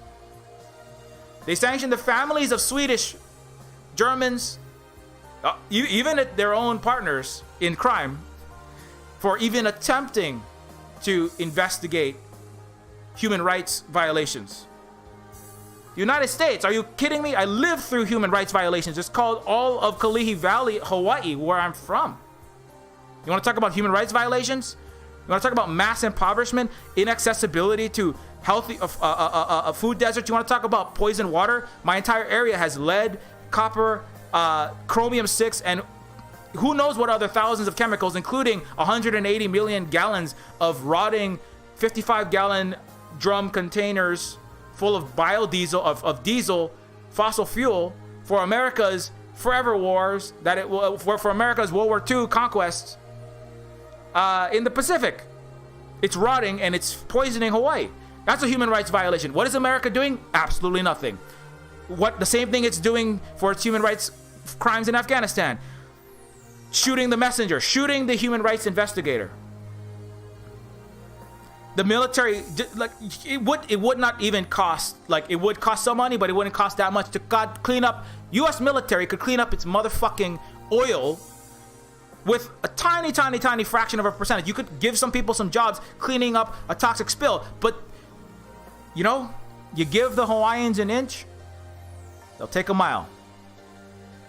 It's literally, we don't want to recognize that oil spill because we don't want to spare even 0.01% of our military budget cleaning up, and B, we don't want to give you indigenous Hawaiians the encouragement that we will do anything for you. Basically, that's what it's about. We're not going to clean that shit up. You will drink your oil, your poison, burning plastic-filled water. I had my friend Kama come on here and talk about the burning plastic smelling water that he filtered 5 times with a charcoal advanced activated charcoal filter, everything short of reverse osmosis, like 5 times, and it's still smelling like burning plastic. And you will drink the poison water, Hawaiians. You will drink the poison water. And if you ask for justice, if you even dare ask for investigation, we will fucking kill you. Germany, you asked to investigate for human rights crimes, we will fucking sanction you into oblivion. Even your wealthy, even your political elite, we will crush any attempt to even think about looking at ourselves and trying to improve. So Blinken, by extension the entire United States, telling China, oh, we're not perfect, but we're looking at ourselves and continue trying to improve. Absolute, abject, total lie. There is zero capacity for the United, and it will never get better, as I often say. It will never get better. It can never get better. Its entire system of imperial structure is based on never getting better. This is why you can never treat, like the same reason why you can never be healed. You can never heal from the trauma. No matter how many therapy sessions, no matter how many talks, no matter how many ayahuasca cleansing rituals and white fragility hugging with all of your black co-workers in the office after touching their hair, after calling them racist names, no matter how much you do, you can never be healed because you will wake up the next day and you commit trauma, because that's your job. The United States can never recognize, the Western imperial world can never reconcile with its history of racism, of slavery, of racialized capitalism, of colonization, of the indigenous people, of the stolen land from Sioux to Lakota to Algonquin, and you name it, to the Hawaiian, to Puerto Rico, to its crimes supporting Israel against the Palestinians, to its crimes with Europe and America's crimes in Africa, with colonialism, with neo-colonialism, with its slave trade. It can never recognize, it can never really deal with its true sins in its Christendom empire sense. It can only have the pretense of the Ten Commandments. It can never follow them. It can only have the pretense of reconciliation. You can never heal Catholic Biden, right? You can only win over Catholic voters. You can never actually do what Jesus said as a resistor of Imperial. Jesus was would try to support indigeneity by trying to fight empire. Jesus did what the Vietnamese are the most Christ-like people in the world, in the sense that they allow Christianity. There is religious freedom in Vietnam. Unlike in the United States, where you could be persecuted for being a Muslim. Unlike in the United States, where just being Asian, let alone Buddhist or Shinto or Confucian, just being Asian is enough to get you murdered. And the law enforcement and the government of the United States sympathizing with the murderer. There is no freedom of religion, ultimately. There is no freedom of anything. Speech, religion, freedom of... How do you have freedom of speech when there's a knee on your neck? How do you have freedom of speech when you have 31 million people crying out for justice and equality, and your answer is to shoot them in the face with less lethal but still lethal munitions, sandbags, break their legs, smash their cameras, smash even the CNN reporters' cameras just trying to report on what they're saying, and burn them and crush them and mass incarcerate them and triple down on your racist policing and mass incarceration and police murder? How do you have... No, there's no freedom of anything. No, the Vietnamese are the most Christ-like people. The Chinese, who resisted the imperialism of the Mongols, who built walls around to stop the incursions, and did not go out and force their ways on them. They are more Christ-like than any German, any Christian. The Archbishop of Canterbury, Joseph Biden, a bishop of area of New York, California, a pastor, the most Christian. You can say 75,000 Hail Marys, Our Lady of Peaces, and Our Fathers every single motherfucking day. The Chinese are still more Christian than you. You can be a pastor. You can do missions to every part of the world, which are mostly cover for imperialism and colonialism and war, like the white helmets and the white hats and the nonprofits that go into Africa and end up killing in these countries more people than they save, starting up hospitals with like literal women doctors. There's one particular woman doctor who did humanitarian Christian aid, but literally killed more black children than she saved, with no accreditation, performing when there were hospitals right down the street for her own to feel Christian, but being more like Satan. Well, not Satan is cool now, but being more like America, actual Satan. The most Christian pastor, the most Christian evangelical Baptist preacher that has converted thousands of people to their church, to what, as a money laundering scheme, to launder money for the military industrial complex and push anti-science fossil fuel propaganda. That's what the church is for. To shove its imperial ways down the throats of whatever country it wants to bomb, to weaponize Christianity as a fight against Islam, like in the run up to the war on terror, which was successfully utilized to kill millions of people.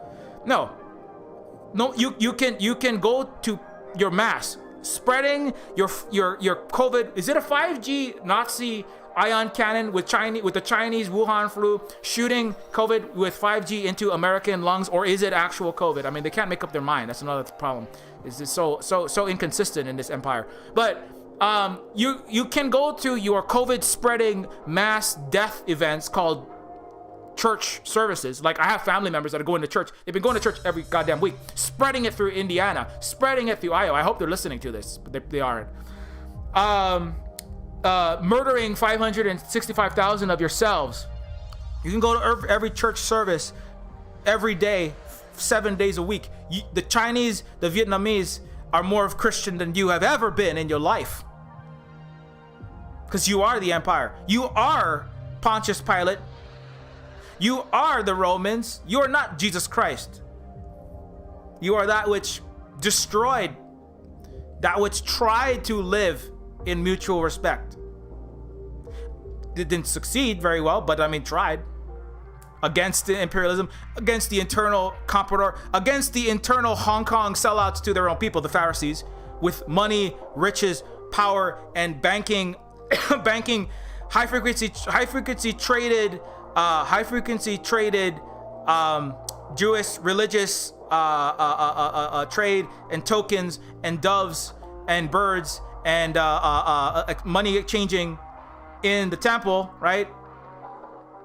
They're partners with the empires who do very well for themselves, right? And then Jesus showed up and what is this Wall Street what is the Imperial Bank doing in this temple? And then he was killed.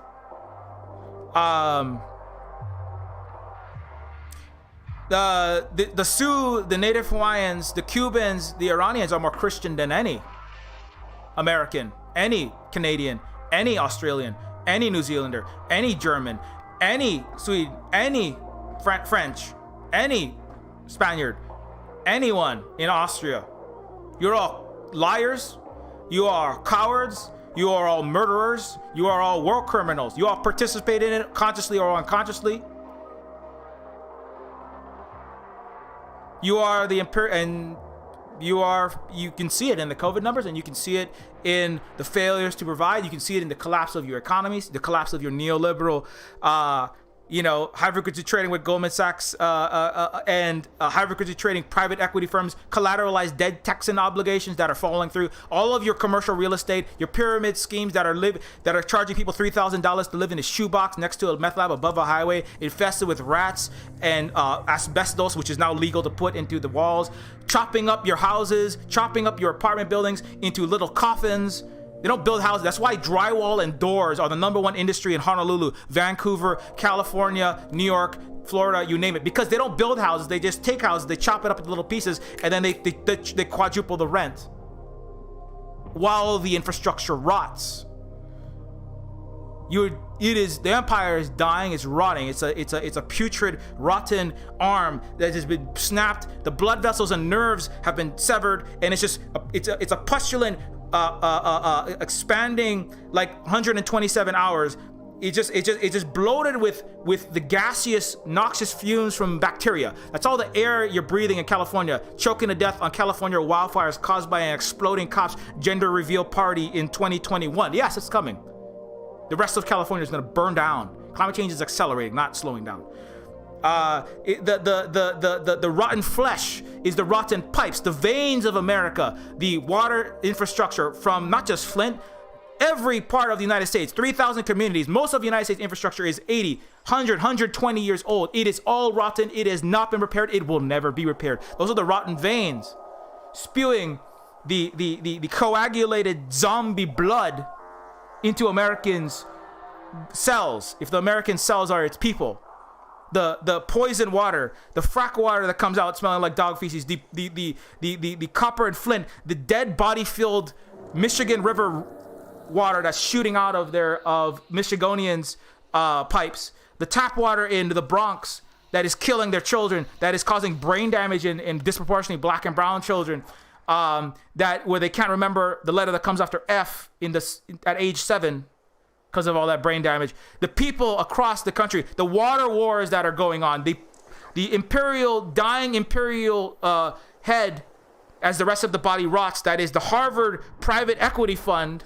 The Harvard alumni, Harvard and most universities in the United States are hedge funds, private equity firms masquerading as places of learning. They're places of impoverishment that used to be educator. Like, for example, $7 an hour Santa Cruz Anthropology 306 teachers who are still paid unlivable, food insecure, housing insecure wages to this day. They struck last year, wildcat strikes, nothing has been done.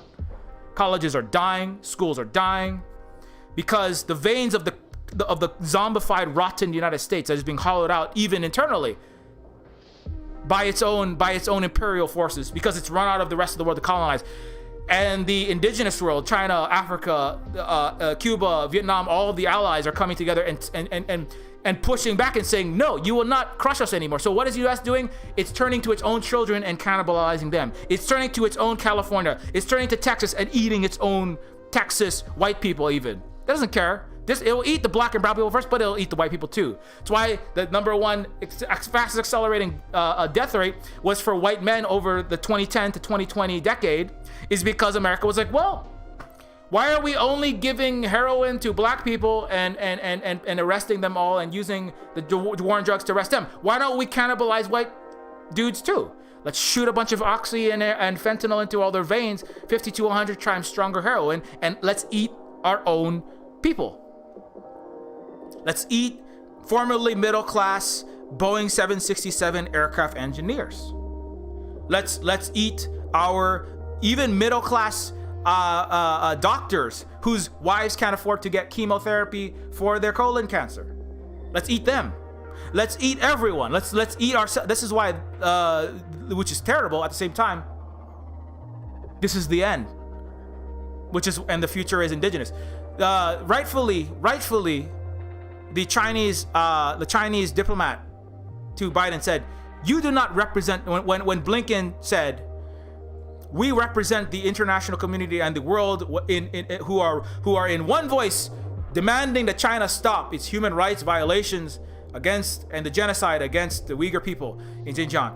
And they said, "You have no evidence. This is abject lies that you have cooked up. You are full of shit. Go read the Gray Zone articles, please, if you haven't yet." I think a lot of people have done that by now. If you haven't, this is the most important thing that we need to be telling everyone in your circle, your friends, your family, your Discord, your Twitter, your social media, in your Twitch stream, your fundraiser. This is what needs to be done, because this is the core argument to continue this imperial complex. This is really a multi-thousand-year struggle that is at its climax right now. It's the first time the colonized have been able to stand up with force against the imperial, the indigenous against the imperial.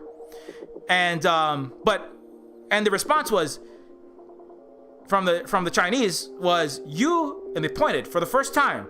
This has never happened. They say Brazilians, Paraguayans, Iranians, Cubans, peoples of Africa, peoples of Asia, Laotians, Vietnamese. They all, when the Chinese diplomat pointed at the American and said, "You do not speak to us that way," it's the first time ever that any Western imperial leader had colonized people, the global South people, stand up for themselves on public international camera at the highest level. It was remarkable. It was like billions of people were celebrating this, and the memes that were spreading around. Photographs of 100 years ago, 120 years ago in the 1900s, after the Boxer Rebellion, and the Chinese hanging their heads in a room with all of these British and American and colonizer peoples, white imperial peoples, staring down and wagging their finger at the Chinese, saying, "You will pay back $10 billion, a usurious amount that took 4 decades for them to pay back. You will pay back. You will give us all of your treasure, all of your labor, all of your work. You are the losers, and we will take Chinese. We will take everything from you." And in 120 years later, the Chinese are the ones saying, "No, you don't talk to us this way. You do not colonize. You are not our colonizers. You will not get away with your attempts to colonize us anymore. You will not get away with your lies anymore. You will not get away with your grandstanding anymore. You cannot play the good man, because you are not the good man." Biden, Trump or Biden, neither of you. You are not the good man. Europe, you are not the good man. Canada, you are not the good. You are all the puppets of the United States. I don't care how nice and how much you apologize and all of these stereotypes about Canada or Australia. You are all the puppets. You are all the empire, and you will not speak to us this way. We will sanction your British officials, which they have done, the Chinese. You want to spread lies and war propaganda and hurt the Xinjiang, actually hurt the Xinjiang people, who have had 2.5 times as many mosques as they had 10 years ago, whose population is growing 4 times faster than the ethnic majority. How is there a genocide if there are 8% more Uyghur and only 2% more Han Chinese? If you're trying to reduce a population like the United States successfully does against Native Hawaiians, like the United States successfully reduces the population of African Americans by murdering them, by mass incarcerating them, by ghettoizing them, how the fuck do you commit a genocide when they are growing 4 times faster than the ethnic majority? How do you commit a genocide when they have access to health, more access to healthcare than the average American in Xinjiang? Well, they have access, women have access to their IUDs, and then you call that a forced sterilization. There's a lot of people, women in the United States who would love to have access to the birth control, but they're being denied that because America wants to build a Handmaid's Tale, right-wing Stepford wife, conservative Christian hell. And then you have an Adrian, literal neo-Nazi, Adrian Zenz, who is for biblical spanking, thinks that tolerance is will destroy Christianity because it stops employers from discriminating against homosexuals and women, thinks that women should not be equal, and the entire Western world. No, you are all liars. You are all hypocrites. You do not give one shit about human rights. You do not tell us about human rights. You do not tell us about crimes against humanity. You do not tell us about rules-based order. You have no rules. You do not tell us about civilization. You are barbarism. You do not tell us about any of this. You do not tell us how the economy will go. You don't make anything. Your own people. You do not represent the world order. You do not represent the 7.8 billion people on Earth. You do not even represent 330 million Americans. Blinken, Biden, Kamala, you do not represent even your own people. Your own approval ratings are in the gutter. Less than 50%. Your democracy is a sham. You only represent Blinken yourself. You represent the United States government. You represent the U.S. military, Lockheed Martin, Goldman Sachs, Raytheon, and Jeff Bezos. You represent your top 1% plutocrat and military war criminal power. That's who you represent. You represent no one. You are a failure.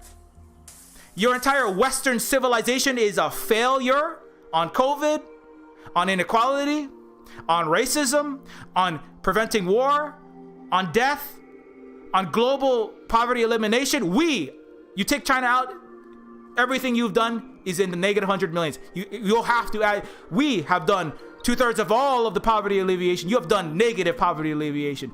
On every count, you are a failure. West. Imperial. And you don't tell us how things will go. You don't tell us what to do. You have no place and you have no right. And not only do you have no right, you never did. But now we have the force because we exist. We make products.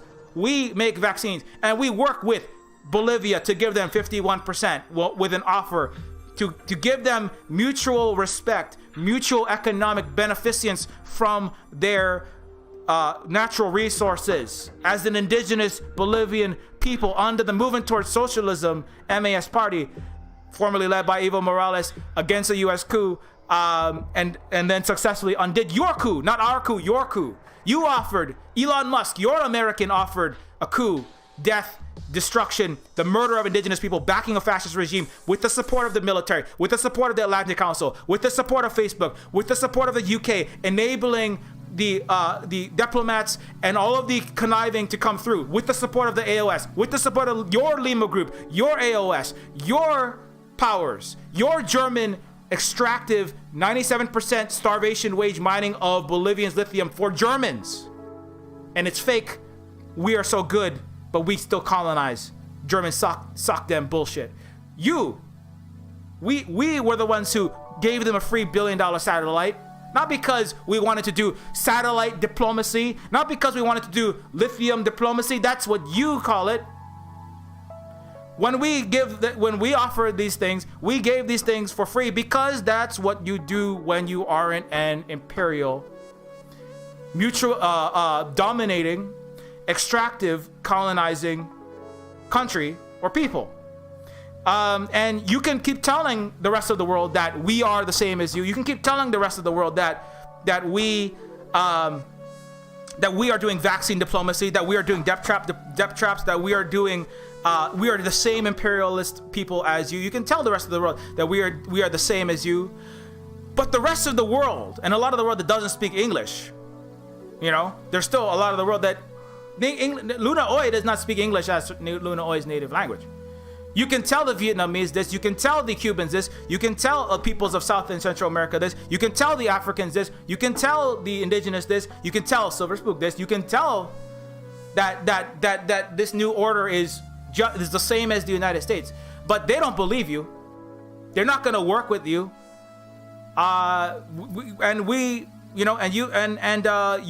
Your economic, your ability to control world economics. You don't even make your own motherfucking medicine. We make 98% of your antibiotics. We make 60% of all of the medical devices. The sleep apnea machines that Elon Musk donates, despite the COVID-19 pandemic not requiring his broken ass sleep apnea machines. Good job, leading symbol of America, Elon Musk. We make all of the devices, the ventilators. We make them and we give them to you. We've given you millions of masks for free because even as you lie, cause anti-Asian hate, threaten war, threaten, crush, and sanction actual prosperous Uyghurs who have their languages written on their signs everywhere, who get sponsored by the Chinese government free Saturday classes to learn their language and Uyghur Muslim culture, unlike you, who give body bags to your ethnic minorities, who give fucking knees on the cops' necks and more cops to your ethnic minorities, who give homelessness and stealing of houses for Hawaiians and 8,000 arrests for the native Hawaii. The Hawaiians are the Uyghurs of America, motherfucker. Where is all of your the black and Latin people and indigenous peoples? Those are the Uyghurs of America. Where is your outcry? There is no outcry because America doesn't fucking care about them. Western world doesn't fucking care about them. Where is the sanctions and the war? Where is Canada invading America? Canada, Australia, and UK. If you cared about human rights, you would have invaded America and crushed and started a war against them and sanctioned them for the human rights violations against the indigenous, black, and brown, and the 2.5 million disproportionately black in the for-profit prisons. But you don't care. If any of these people gave a goddamn shit, you would not have 30,000 people flying in yesterday into Hawaii to spread COVID-19 pandemic under this when we're telling you stay home, please don't come, please don't come. No, liberal Californians flying in talking about Black Lives Matter, stop fucking genocide. You are committing a genocide. Countless Hawaiians were killed by the diseases that were brought in. We are disproportionately vulnerable to these. We're dying at a disproportionate number. COVID vaccine tourism means that that white wealthy people are flying into Hawaii, staying in kahala fancy hotels, taking vaccines from Hawaiians who need it, who work in the essential services, who get and die from the disease at a much higher rate. You do not care about the native Hawaiians. You don't care about the Uyghurs in your own motherfucking country that are actually suffering a genocide, unlike the Uyghurs in China. You are all pathological liars. And it's important that, this is just the first time that's ever been said, because you need us. Your shipping containers, we bring over high value products. We are making the 7 nanometer chips that were the last technological leading edge that the United States has. We have those. Your planes are crashing. Your Boeing 737 permanently grounded. $40 billion. The number one flagship, the biggest star on the American flag, Boeing, unable to sell its planes because of your own collapsing, horrific, self-cannibalizing imperialism. Your AAA crunch that you did to the Boeing engineers, the people screwing the bolts into the side of the 737 on the assembly line, the advanced adversarial artificial intelligence network programmers doing very complicated, necessary work, programming, autopiloting, and management systems on the Boeing 737. You pay them $9 an hour, and you overwork them, and you let the things out of the door without proper quality assurance, without proper pay, they were working 12 hours a day on a lot of these assembly lines, 100 hours a week, just like AAA games. And now you can't make planes. We will make the planes for you. Tesla will be surpassed. China is already making more than half of all the electric cars. Your Tesla is no longer necessary. Your services are no longer required. Your fucking ass clown Elon Musk, who prides himself as a 200 billionaire last year because of his genius brain, cannot even figure out what is required for a COVID treatment. He has predicted the end of COVID in April 2020. You're about a year overtime, and we're not even close to 0 cases near April, Elon Musk quote. Your Bill Gates, with his investments in the military, in colonization of Africa, is a liar. Your business community doesn't make anything. We make everything. We don't need you anymore. You cannot push us around economically. You can't push us around with your sanctions. Your sanctions are losing and losing and losing their power. Your dollar hegemony is weakening. is still there, but it is weakening. We are figuring out new digital currencies. We are leading in 5G. We are leading in tech. Your shipping containers are sent back empty with you, because we don't want your Baby Yoda and your WandaVision and Disney Funko Pop trash. We don't want your plastic containers for your Starbucks canisters. We don't need your Pepsi Cola bottles and cans to recycle for 2 cents anymore. Fun fact, there was a thread I was talking about last week, a Chinese Hawaiian woman whose job it was to pick up in the Chinese Exclusion Act in Hawaii, when the Hawaiian indigenous country went and was colonized by the United States. The Chinese, a great grandmother of one of the native Hawaiians, was talking about, and at the turn of the 19th century, under American illegal occupation, went from a citizen to basically a non-person, and was forced from a thriving restaurant business or other cooperative business forced into picking rubbish and cans from the side of the beach and recycling it for pennies per day. The Chinese are done picking up your American, your Canadian, we care about environmentalism, and the pinnacle of that is our steel straws. We are done with your fake, even the Extinction Rebellion. The furthest, you want to deal with Extinction Rebellion, you have to undo your Britain. You want to have an environmental world, you want to have a world that isn't toxified with acidified oceans, with climate change, you have to undo your empires. Is that enough to even reduce by 20? If everybody reduced their car travel to 0, you still have the biggest carbon consumer that benefits all of your lithium extraction, the US military, the US empire.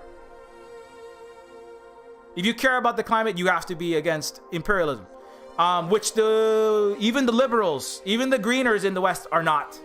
Even the Green Party in Germany is not. If you care about the environment, you have to be on the side of the indigenous against the imperial. This is the only way. Your trash is no longer required by the Chinese on a large scale.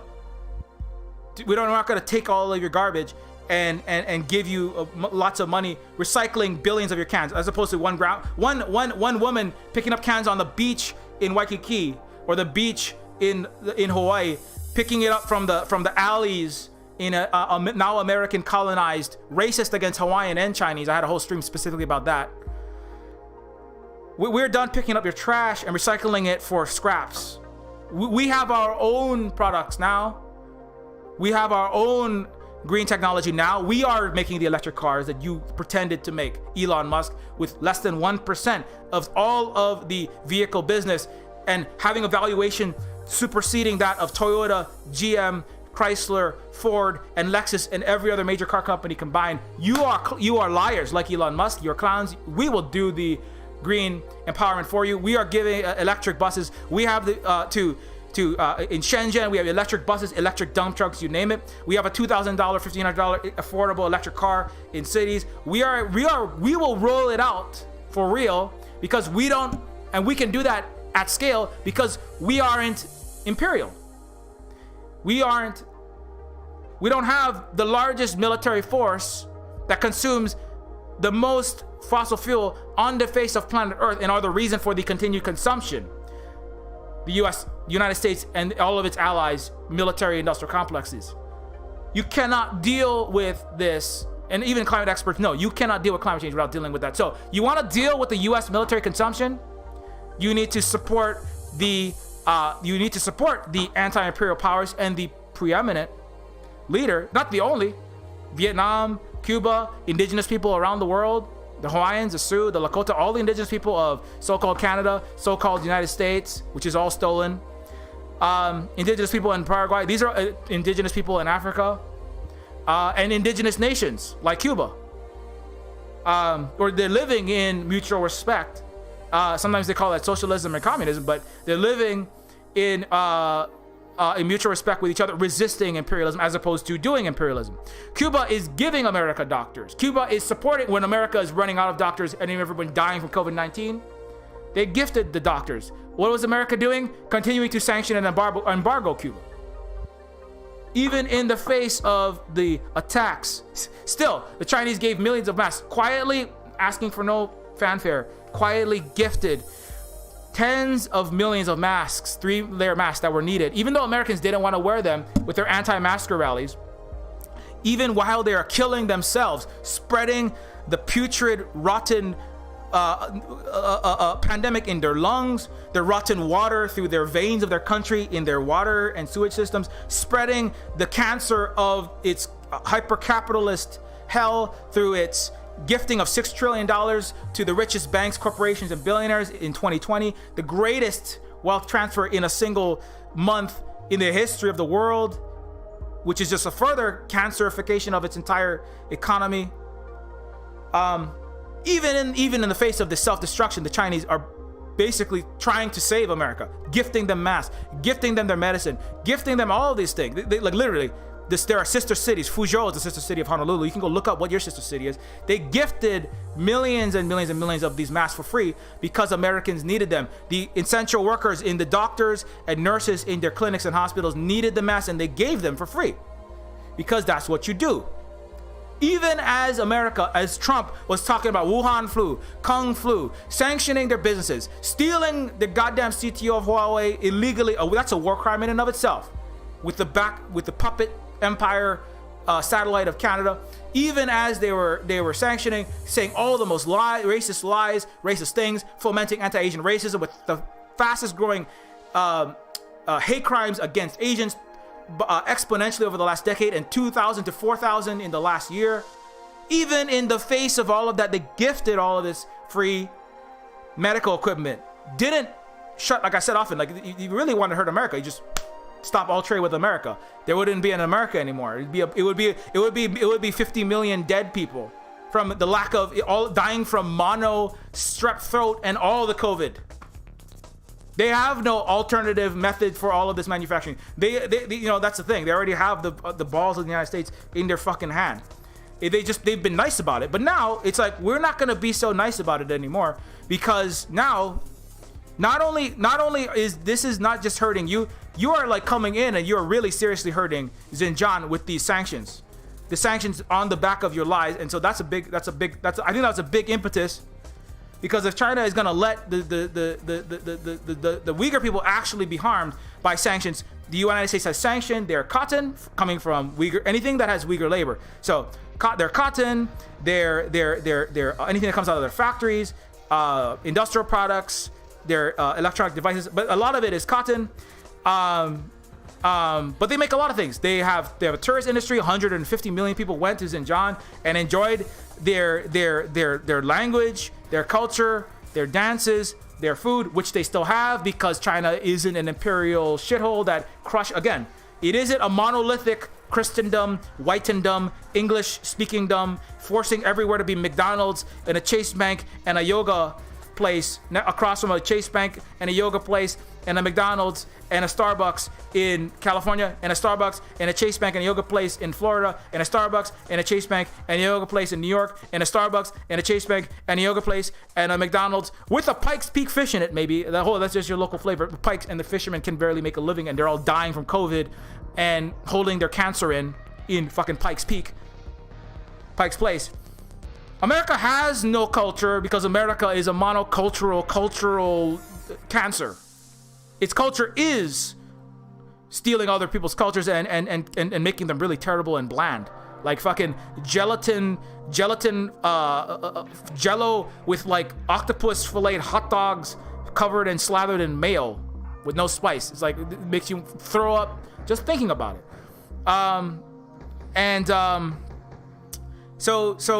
But Xinjiang has a culture. The Hui people have a culture. The people of the Kazakh region have a culture. And in the Golden Week, when Americans couldn't visit anywhere because they had murdered themselves with their imperial lack of healthcare and their disregard for their own white people, there were 900 million people traveling and sharing and visiting each other's cultures in 56 different ethnic regions. And Xinjiang gets 150 million people. That's a lot of people.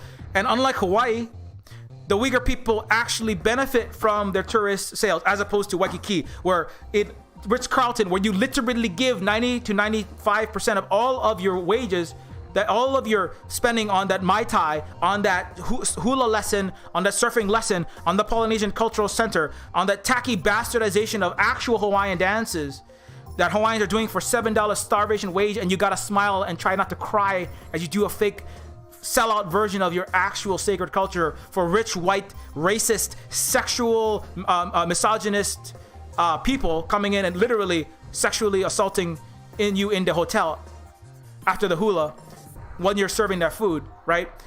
As opposed to the Hawaiians still living in their cars like I did, like living in 40 to a house, 20 to a house, like many families are. Like my family is still trying to struggle to even exist. My parents, my grandparents, my brothers and sisters, they're all struggling to even exist on our island. Because all of the money from their tourist industry, which is 25% of the entire industry, and then you have real estate and the military is the rest of it, they get nothing from it, and 95% goes to where? To Western capitalists, like the owner of Hawaiian Airlines, a white guy, $3.3 million a year, and all their executives, all the money going to them. Hawaiians, flight attendants, paid starvation wages. They went on strike in January. It's not getting any better. Right after that, the pandemic hit, and you know it's been hard. But at the same time, fuck the tourism industry, because it is a colonial imperial industry, which is different from the Xinjiang, where the money from the tourism goes back into and empowers and has empowered the people to have better housing, better lives, better education, send their children to better universities, afford, bigger places with air conditioning, with modern amenities, clean water, clean cities, clean air. A lot of these houses built for free and gifted to 3-bedroom, 2-bathroom, brand new houses, gifted like free vaccines, like billions to Cuba, like billions to African countries, gifted to the Uyghurs. What does America do for its low income, even white people? Good luck getting into a Section 8 low income affordable housing waiting list that's 20, 30 years long. Good luck getting your ass evicted. When Americans ask for decent housing, what do they do in LA? What do they just do in California? Brutalize, beat, fly helicopters around and smash the faces and tear gas and shoot with rubber bullets of homeless people just trying to live. What is China do? Build them motherfucking houses. That's how you know that's human rights. America has no human rights. America damages is net multi-million person every year damaging human rights. China is fucking giving 850 million people human rights. So this talk about human rights is nonsense. And the tourism industry benefits the peoples of the area in which that money is going to. It's not going back into the rich coffers. You know what they do? In China, they have literal partnerships between impoverished mountainous or rural regions of China. So Shanghai, a wealthy area of Shanghai, is required to the money from that area, that city, right? Shanghai, Taiwan's part of why they hate it. That's why some parts, the what remains of the colonial imperial wealthier capitalist elements there are trying to fight against. They don't like Beijing, is because they are forced to give up what they have to pay millions and millions and millions to build the poor areas. It would be like telling New Yorkers you have to pay to house the homeless in the Bronx, or build infrastructure in Michigan where the water. It'd be like if every millionaire New Yorker had to take half of their money and throw it into rebuilding all of Flint's infrastructure. It'd be like if all of the richest of California that fly in and bring their plague and their pilau unmasked faces into Hawaii, if every Californian had to pay half of their wealth above a certain like 5 million or huge amounts of their money straight into rebuilding Hawaiians' actual livable housing, which they've never ever done. We are more I worked in the homeless tent cities as a social worker and a STEM teacher, like I often bring up, with the unhoused Native Hawaiians. They're 4 times more likely to be homeless, 6 times more likely to be shot by cops, the white people and Pacific Islanders, and they are more homeless now than they were last decade, than the decade before that, and the decade before that. They've paid a lot of lip service. A lot of liberals going, "Oh, I love you so much," just like you love the Uyghurs so much, and then you killed fucking millions of Muslims. Oh, I love my Hawaiians so much, and you let us all be homeless. No, if this was China, I would love if Hawaii was a state, or if Hawaii was a province of China, we would be doing so much better. We would have a fucking action. Like, if we were Uyghurs, I would be able to like make Silver Spoon Games and have a 30-person cooperative in a nice 3-bedroom new house in my native goddamn island of Oahu. I wouldn't have had to leave my island to run Silver Spoon Games because I would have had a 3-bedroom house, a 2-bathroom built for me for free. I would have guaranteed healthcare like the Uyghur women who get the IUDs that they need, unlike American middle class and upper middle class white women who are still struggling to get healthcare and gynecological actual healthcare. And a lot of times women healthcare, if you're not white, is fucking genocide. It's called ripping your concentration camp female or person with a uterus straight ripped out of your body, like in Urin County, Georgia, where the uterus thief. You know? If Hawaiians were Uyghurs, we would be like, if we were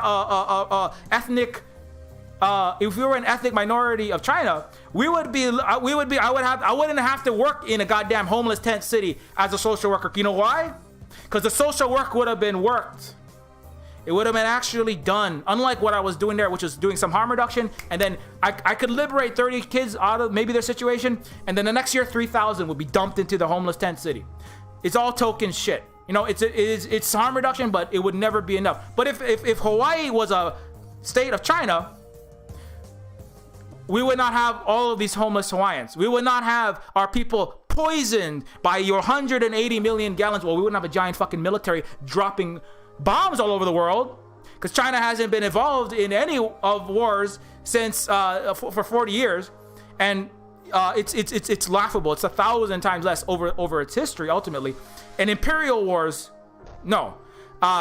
There's no contest. But on top of that, you wouldn't have a fucking military dropping 180 million gallons of fossil fuel into Hawaiian water supplies, poisoning us.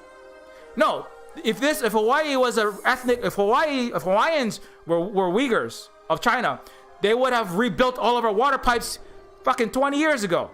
Oh, more like 40 years ago. They would have given us clean water, because poverty alleviation in China, America, the West has fake poverty standards.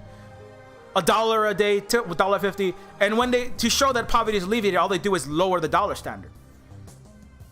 And an amount of dollars that you make per day does not equate to poverty alleviation. If you make $5 more, but the cost of healthcare goes up 20 times, you're still in poverty. If you make $50,000 a year in America, you can still be in poverty very easily, because your healthcare costs can easily be half of your entire wages. So you have to choose healthcare, housing. That's why part of why Bernie Sanders even had any momentum is because even white America recognized that they are in fucking poverty.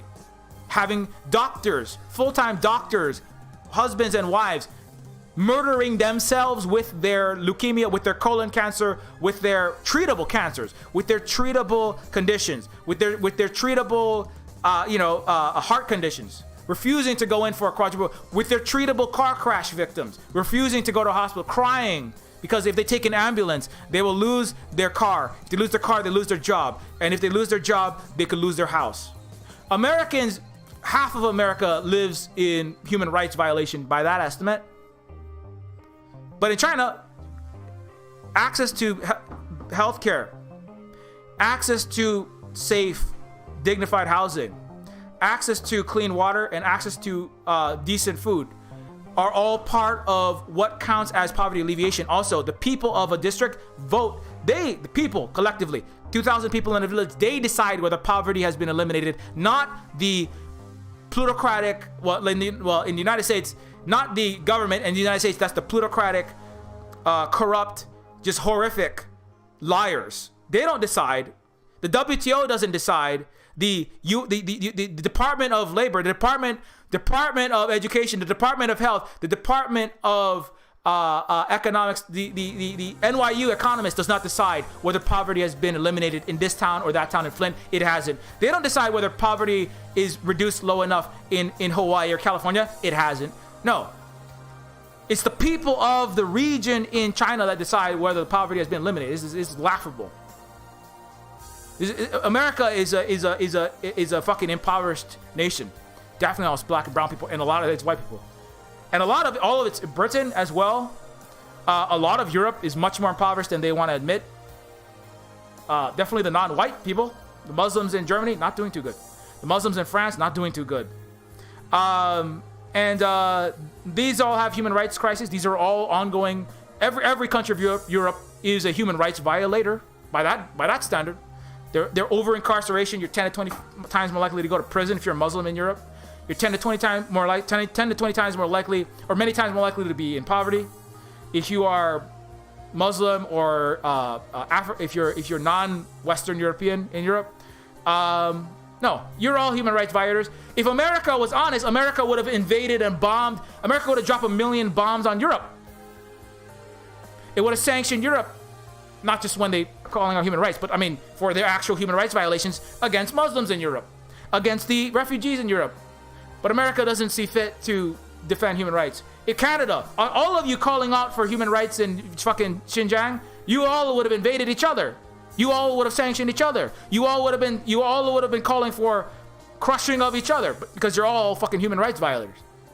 No, it is the apex of hypocrisy. Well, I shouldn't say that. I'm sure that tomorrow I'll wake up and you'll read some hot fucking trending tweet and it'll be this is the apex of hypocrisy because every day you trump yourself with your imperialist bullshit. But no, if Hawaii was a region of China, it would have been much better off. In fact, in order to get 1.5 million masks, the native Hawaiians, not the state of Hawaii government, not the federal government, not the business community of Hawaii. No, a Hawaiian collective got 1.5 million masks that while it was really critically needed by arranging to fly a 767, one of the ones that still fly, straight into a Chinese province. They loaded it up with the masks, all the masks. Any mask that all your doctors and your nurses, all the people that are not the doctors who haven't been murdered by your failure, Democrat and Republican, to deal with COVID. The Democrats, your numbers are going back up now. You're not even close to being done. You're doing a little better with vaccinations. America's not even close to being done, and you've already murdered fucking over 500,000 people with your horrific so-called civilization, so-called healthcare system, universal death care and universal wealth extraction scheme. That's what the United States healthcare is. But all of the masks, there would be 1 million dead people in America without all of those free masks. And Hawaii arranged for a flight to get a bunch of low-cost masks, and they flew it straight in. And Hawaiians, we got the masks delivered in earlier 2020, so that we didn't run out. When Americans were running, when a lot of America, they're putting trash bags on their head. The PPE was like, let's take the Starbucks cup and put it over my fucking face and hope we don't asphyxiate by breathing in this plastic bag. America and Amazon and all of its companies and its healthcare system still doesn't have, for a lot of these people, PPE. Giving out body bags to your indigenous people.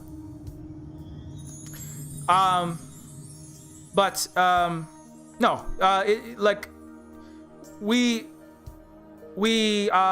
would have been much better off, Hawaiian and Chinese, I had a whole thread about that last week. Hawaiian and Chinese got along very well in what Hawaiians called hui, their worker cooperatives, where people work together collectively for the benefit of all. Again, that's indigenous business as opposed to imperial business. Imperial business is capitalism. Indigenous production is hui for Hawaiians. And the Chinese, when the first wave of migration of the Chinese to Hawaii, they intermarried with Hawaiians at a large scale. Like a lot of the older Hawaiian families in Kailua, in Kaneohe, in Big Island, they married in because the Hawaiian and Chinese culture were very similar. In the way in that they work together for the benefit of all the society. Socialism with Chinese characteristics is not something that is not like, oh, and then the Chinese characteristics came about, 100 years ago. No, the Chinese characteristic, the value system is thousands of years old. That goes back for a long, long time. These societies were never perfect, but they're deeper value systems, right? The way in which the local county mayors and local governors of China, they're not the way that they are they move up is by showing that they can serve the people and to make the lives of the people actually better across 9 different characteristics, some of which don't even get measured in the West, like harmony amongst people, like the yin and yang symbol, right? But a lot of what that represents is living in equality, living in actual mutual respect. That's what that symbol represents. And to become a governor, 500 years ago. Now it's gotten better even in recent years, but this system, the Chinese system, goes back thousands of years. The revolution under Mao, one of the major things that it did help was equalize differences between genders. And the political meritocracy, as they sometimes call it, goes back 1300 to 2000 years. The equalization between men and women increased a lot, but economic equality has deep roots in this multi-thousand-year system, which is why, and it worked well with Marxist-Leninist socialist ideas later, because those were things that were important for dealing with, as I often say, Marx and Lenin were only required because capitalism and imperial capitalism evolved out of the West, right? Like, you don't need a penicillin pill unless you have strep throat. You don't need a open heart surgery unless you have a heart attack. You don't need chemotherapy unless you have cancer. You don't need a Pfizer, Moderna, or other vaccine unless you have COVID-19. And you don't need Marxism unless you don't need the Marx vaccine unless you have the imperialism C117 strain. It's called the capitalist strain of Western imperial disease, right? You don't need Leninism unless you have increasingly higher and more advanced forms of imperialism. Then you need Leninism. You don't need Maoism. You don't need all these other future and the Vietnamese style of resistance unless you have late 20th century neo-colonial American-led imperialism and the WTO and the IMF and those debt trap attacks. You don't need these characteristics, right? The thing that is actually deeper than the socialism is the Chinese characteristic. It's really China with Marxist characteristics. It's really indigeneity with Marxist-Leninist Lunaist characteristics for Vietnam. It's indigenous Vietnameseness with Marxist characteristics in a certain sense. In Hawaii, we have Hawaiianness with, I call it partially automated indigenous anarcho-socialist, but it's Native Hawaiian indigenous in the sense of, again, mutual respect, non-domination, mutual respect between peoples to other peoples, country to country, nation to nation, and people to environment, as opposed to extractive or imperial relationships between peoples, husband to wife, extractive Stepfordian wife as my personal cooker, cleaner, and sexual gratification object, parent to child, children as property that I can spank and beat, and serve as vehicles of my self-aggrandizement that I can tell and make them whoever I want them to be. Relationships from people to fellow coworker in competitive backstabbing rat races, boss to employee in crushing and getting away with as much wealth extraction as possible. That's your job as a boss. In extractive corporation to a corporation to general public, to corporation to water infrastructure, dumping toxic waste, polluting rivers and wastes, right? Rivers and land and lakes and the soil generally, and killing animals and dumping toxic oil spill all over the birds and endangered species. The extractive relations from country to country in country to country colonialism, imperialism, the slave trade, the railroads that were built with Chinese slave labor, the West Coast that was built with Chinese basically slave labor, the plantations in Hawaii, which was that, again, people to people, family to family, parent to child, husband to wife, boss to employee, pastor to congregation, white person to white person, even neighbor to neighbor a lot of the time, white to black, white to brown, white to yellow, country to imperialized country. And there are places that don't live in that, not perfectly and not never, but like the story of the Flying Tower that I've told before. One chief out of 99 might have seen fit to accumulate vast quantities of kalo wealth and property, anything they thought to control, But the other 99 chiefs were their Ali, they're stewards. They were like cooperative directors, you know? They were like heads of the Hawaiian Socialist Party or the Hawaiian Communist Party, right? They're not kings in the Western imperial sense. The Ali. But these words don't translate into English because English is an imperial language, like Spanish and German and every Western language, that are deeply seated in thousands of years of this way of existence and these ontological and epistemological categories. So the rest of the society would correct the wealth hoarder. In America, 99 people are executives, CEOs, and war criminals. And then you have one person going, hey, maybe we shouldn't do this capitalist extraction. And then that person gets to go be a homeless pro bono social worker, or a low income sent to the boonies pro bono lawyer trying to defend the Ecuadorians and then getting his fucking house attacked and being shoved into house arrest, which is literally what happened to one of the lawyers just trying to take on fossil fuel. You can try to resist, but you are one healed piece of tissue against 99% cancer in the United States. And it's never been undone in the United States, Canada, Europe, Australia, New Zealand, and its allies. It's never been undone. The dominant structure is cancer, economically, morally, in fake human rights sense. You never had human rights in in all these different ways, internationally, interpersonally, interbusiness, no. And like that's it's very sad. Again, I feel bad for my family. I feel bad for everybody who lives in the United States. It's very sad to be a permanently traumatized, horrible human being, consciously or unconsciously, voluntarily or involuntarily, whether you recognize it or not, whether you go to a fucking hippie ayahuasca ritual, start a token Hawaiian conscious community, ethical community in Guatemala, while simultaneously being a colonizer, with all your friends just living together with your vegan cleanses and all. We're just sitting on top of indigenous Guatemalans' land as they serve you your drinks, as they cook the food, when you fuck up your tomato garden, when they build your fucking houses, and your country continues to imperialize them as a rich white kid from fucking upstate New York, or from a Californian fucking Nancy Pelosi relative family, or Elon Musk's fucking children. You can pretend with your hippie bullshit that you aren't a stormtrooper. You're just a stormtrooper with fucking pot smoking characteristics. And until you fucking face that, and then you side with the actual oppressed peoples and against the actual oppressed structures, which is generally your family.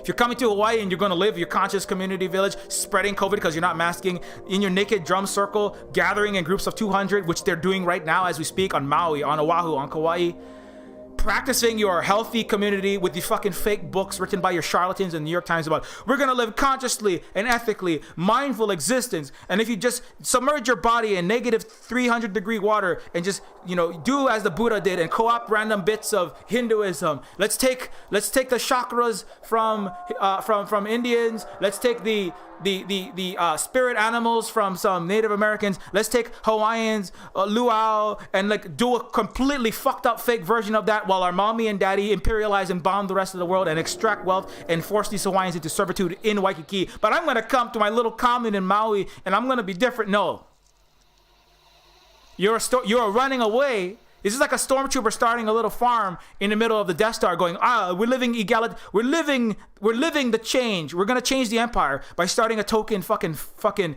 vegan food bombed farm on the Death Star's cannons, and a little unused dilapidated coaxium missile torpedo manufacturing plant. Oh, look at this. We seed bombed the fucking missile manufacturing plant. And now us 10 people in our little commune on the Death Star, the children of Star Destroyer pilots and fucking accountants for Emperor Palpatine, now we're living in the healed future world, and we are going to write books and send it to Vietnam, and write books and send them to Cuba, and argue online with Luna Oe about how good we are and how changed we are, because we one time had 5 people that were all wealthy and way too fucking well off for their own good, pretending like they lived in a goddamn communist future. And then we all got jobs at Goldman Sachs when that got boring. And then we all fucking started with our $10,000 on Patreon, like Pros of the Round Table, our own upscale, hipster, capitalist craft brewery with Hispanic labor doing all the hobs and all of the actual brewing, with us white rich people pretending to be communists and then taking the money and then doing that. No. You must support the colonized, the indigenous peoples. You must be directly against your entire empire. You must be in against and its propaganda specifically. Even if you're not prepared to fully stand up against it, you at least must stop spreading the actual rebellion that is China, Vietnam, Iran, Cuba, indigenous people, a lot of parts of Africa. This is the new axis that's forming. Stop the propaganda against them. Stop spreading this war propaganda against the actual rebellion. Not doing a little token white savior bullshit in your backyard. I mean, you can try to do some harm reduction, but no, that's what you're doing. Is a little bit of harm reduction, and you're playing at revolution when you're doing it there. You're playing at this future when you're doing it there. And that's something specifically because there are a lot of people that are coming to Hawaii, they're coming to Guatemala, a lot of them on their spring break, and they're starting up these intentional, conscious green communities, and then advertising on Instagram, everyone come to Hawaii. Do not come to Hawaii. Hawaii is closed, the Big Island is closed, Kauai is closed, Oahu is closed. Fucking fix your goddamn pandemic. We have like 20 times less cases than you because we wear masks and we're not unmasking. Every time I go to the laundromat or the store, the only person I've ever seen not wearing a mask is some white hippie lady talking about conscious culture in tie-dye and fucking smelling like patchouli. And that's fine. You can wear tie-dye and fucking patchouli, but you are not the change that you think you are with your mask off, because that's freedom and I just want to be a free spirit. You are fucking poisoning and killing Hawaiians. Go the fuck home. Get your shit under control. Fight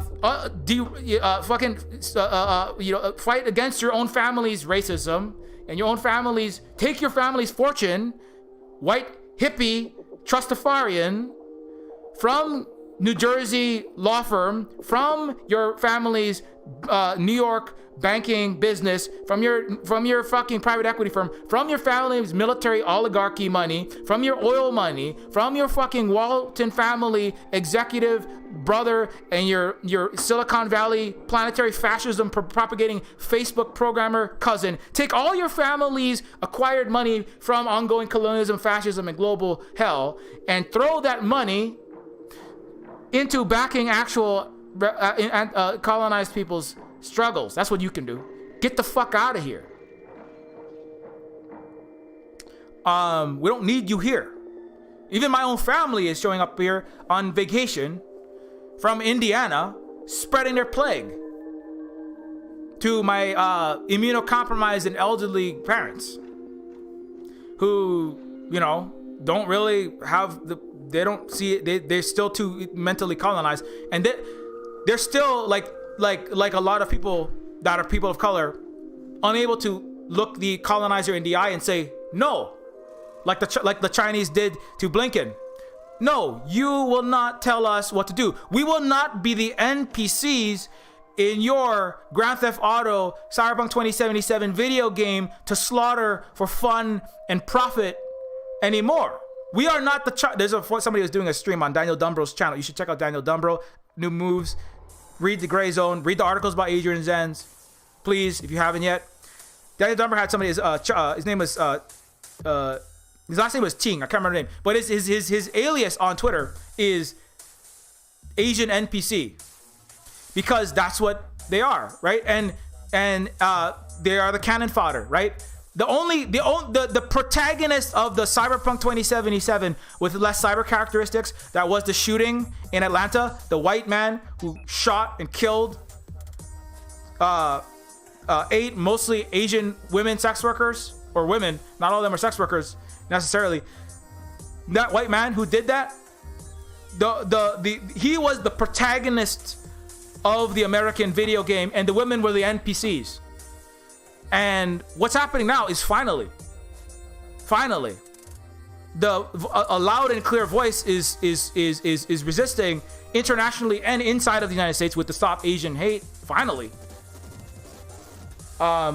saying, you cannot lie, push us around, kill us, sanction us, and do what you want anymore. You will stop Asian hate crimes against Asian Americans. You will stop Asian hate crimes and against Asians in Canada, because that's terrible as well. Indigenous people have been punched out in the face in Elizabeth Park in very progressive left-wing Vancouver, where William Gibson lives. Very progressive, very left, very much better than America, Vancouver. And Asians have been Indigenous people, Native peoples too. They're not Asian, have been punched out just for looking Asian in Elizabeth Park in downtown Vancouver. And this is a thing that there's video of them being spit on. In the so-called, we're so progressive, we're so racially healed, we love all of our Chinese. No, they hate their Chinese. They hate them.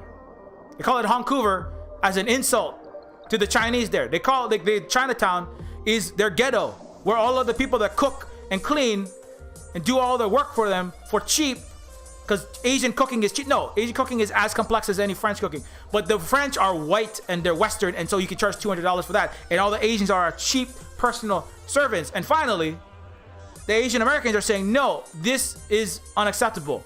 You cannot treat us this way. You can't say the slurs, the G word. I mean, a white leftist just attacked Luna Oy and called her the G slur. This is unacceptable. You recognize some that you shouldn't say the N word, but now okay, well, we can't touch black people with that one. Not that there's no black racism, but obviously there is. But we can't say overtly racist things about them. But we can say all kind of slurs about Asians. We can say all kind of slurs about Indian people, because what's the consequence for me? I can do that. Nobody's gonna do anything. But now it's like, no, you will not commit hate crimes against Asians. You will not spread anti-Asian racism. You will not use the slurs in your entertainment. You will not use us as your fucking NPCs in your video games like Cyberpunk 2077 with your terrible Asian stereotypes and their gangs. You will not use Asians as NPCs in your Christian conservative dilemmas as a white man with a sex addiction. Asian women are not your NPCs to fucking kill in your struggle.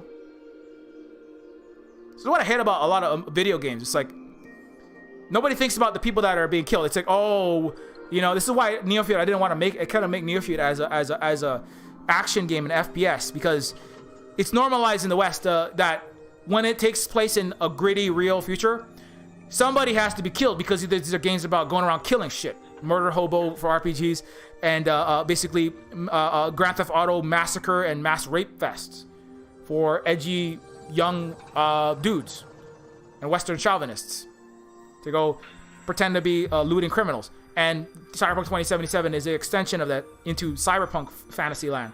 And I really I didn't want this, because somebody has to be the NPC in your video game, right? Now, in Call of Colonialism and all of the action games, which is the #1 recruiting tool for the Empire, the U.S. military's #1 recruiting tool is esports. The U.S. Navy, U.S. military recruits straight through Twitch streams. It's the #1 tool. Going and saying, hey, son, you had a lot of time shooting all those Muslims and those brown people in that country that we're starting a war with a revolving door job in the Pentagon and the CEO of Call of Duty's company. You want to go to that country? You want to do some real glorious defending of freedom and democracy and bringing prosperity and human rights to that country? Sign up for the Army, sign up for the Navy, sign up for the Marines, sign up for the Air Force, and let us give you that glorious, reality. And that's why I hate, I was like, I like Terminus Machina. Like, I play Doom and I play like some of these games, but a lot of these games, I'm like, it's better if it's just Fantasyland.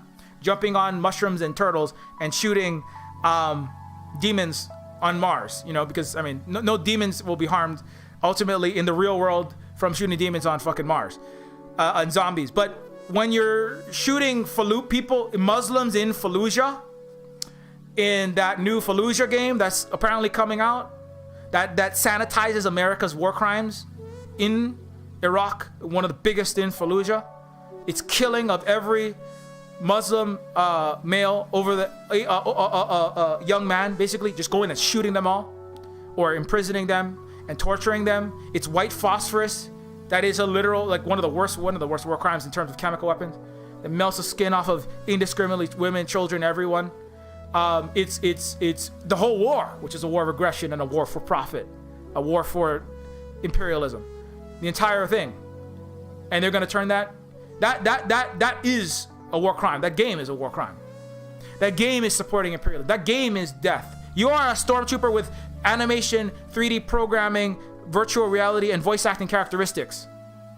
And that's part of why, is because I don't want to perpetuate any of that with the game. Like the first version of Neofeud was a platformer. You did a lot of more shooting, punching, and killing of stuff. But in the new version, it was a point-and-click adventure game, because when people die, when violence is committed in urban ghettos, which is what cyberpunk is based on, is high-tech, low-life, brown and black people's poverty, being larped by upper-middle-class white Westerners, basically, in their, when you are playing those games, you are simultaneously dehumanizing someone, and Cyberpunk 2077 dehumanizes the ethnic minorities that are poor and perpetuates a lot of negative stereotypes, and they're just NPCs for you to kill. Like the women in Grand Theft Auto, like the Asians in Cyberpunk 2077. And these people can't be. And then I had a lot of Shadowrun in Cyberpunk 2020. There's a lot of NPCification of a lot of peoples, and but we're not gonna be your NPCs anymore. Non-white poor people are not your NPCs in or out of America, in Iraq, in Afghanistan, or in fucking LA ghettos that fucking Mike Pondsmith and friends want to make fucking video games about. We will not be your fucking token food cooker, your Asian person with the ramen shop cooking your food, making your eyeballs in Blade Runner, and then being called cheaters and stealers. And the Asians, they just take all our technology and they steal everything, as opposed to you coming over there and Steve Jobs, Microsoft and Google and Walton family enslaving them with collusion of reactionary elements, a lot of the elements and the Southeast side. We will not be. We cut there were deals that were cut. You were going to give us this in exchange for producing products. We were going to use this as an engine. We're not just stealing. Huawei isn't stealing the technology. You are falling behind because you are failures to empower your own economic systems, and you've lived off of the back of your fiat planetary dollar hegemony. And we're not going to be your fucking NPCs in and out of the country anymore. We're not going to be cannon fodder for your sex-addicted racist white men. We're not going to be the cannon fodder for all your Trump supporters knocking over the elderly people into goddamn Chinatown. We're not going to be your servants and your peasants cooking and cleaning for you exclusively. We're not going to be the model minority in your banks, in your tech firms, doing often twice the work as Asian Americans often do and Asian British often do, being paid less and having all the credit taken by white people, the programmers, the technicians, and the financiers. When they get the science and tech jobs, they don't get like Hidden Figures. See, there's a Hidden Figures movie, but there's no Hidden Asian Figures movie. That's what they need to make one day. The Hidden fucking Asian Figures movie. But America's never gonna make that movie because America hasn't even come close to touching its anti-Asian racism. Even with all the Stop Asian Hate. It can barely deal with its anti-black racism. Where is the Hidden Asian Figures for all of the Asians that did all of the work? Where's the Hidden Asian Figures for all the Asians that cooked all your fucking food, New York liberals? Talking about human rights and then celebrate and then going and eating food and then with racist stereotypes against Asians and thinking that's totally fine. Where is all of the fucking Hidden Figures for all the Chinatowns that built all of the West Coast? Where is all of Cyberpunk is full of these racist stereotypes against Asians. Oh, really good noodles. Oh, Rick Deckard eating his fucking noodle shop. No, two, give me 4, you stupid Asian. Give me my fucking Rick Deckard. I'm a white, strong male protagonist, and I need my motherfucking noodles so that I can be a broody ass white man and go murder some innocent replicants. I'm sorry, Asian sex workers. Give me my food so I can go murder some replicants. I'm sorry. I mean, black people who are mass incarcerated and killed by cops in LA. Give me my food, Asian worker. 2, 4. No, so I can go and brutalize all of the replicants that are working in the Amazon factory. Give me all of my fucking food, Asian. No, the Chinese restaurants should just charge $200. I mean, I know like it's a thing that you can't really. It's gonna take some time, but I mean, like the Chinese in China, you know, for whatever reason, as Carl Zaw pointed out on a Daniel Dumber stream, Asian and Pacific Islanders, and you know, I'm gonna speak for all of us. You know, I'm part Japanese as well. And my grandma had family and relatives that were in internment camps, like George Takei, where they put you in a concentration camp. You know, like the concentration camps that they put the Hispanic migrants in at the border, like the concentration camps that they put black people in to concentrate them into very close quarters so that they can sow fruit of the loom together and do 25% an hour Amazon Whole Foods vegan and non-vegan cheese production and make America's license plates for its vehicles for nothing an hour or $1 an hour or less. You know the concentration camps that are America's prisons? You know the concentration camps that are America's fucking genocide factories at the border? You know the concentration camps that were the Japanese internment facilities? You know the concentration, you know the ghettos, the Chinatown? You know what that is? It's a ghetto, and they burnt them down because they were afraid. White Western capitalists were afraid of the Chinese businesses being successful because they operated in an indigenous way, and this, you know, the pushback has to increase. The anti-Asian hate, both because of the military-industrial complex propaganda to start more wars with Asia. You white, you a Westerner, or you anybody, you need to push back against that in your family, in your friends, in your networks online, on your social media, on your Twitter. You need to be pushing back against, because you know you can see it in your Facebook, in all of the online and offline communities. You know this is what's happening. I was just listening to a white guy say, everywhere in the university system, even I'm seeing the universities, professors afraid in Canada, not even America, in Canada, professors afraid to speak out, even to suggest that we should even not to say that there isn't genocide, just even suggest that maybe we should investigate a little more in Xinjiang. And professors are being called genocide deniers. This is how you manufacture consent for war. This is how they did the throwing babies out of incubator story in the 90s, manufactured and then blasted war crimes, human rights crisis in Middle East, manufactured consent for war in the Gulf War. In the noughties, Colin Powell with the weapons of mass destruction, that's a little vial of laundry detergent, and then blast. Weapons of mass destruction, human rights crisis, Saddam this and Saddam that, and the Middle East must be invaded so that it must be liberated so that they can have Western democratic capitalism and end these human rights crisis.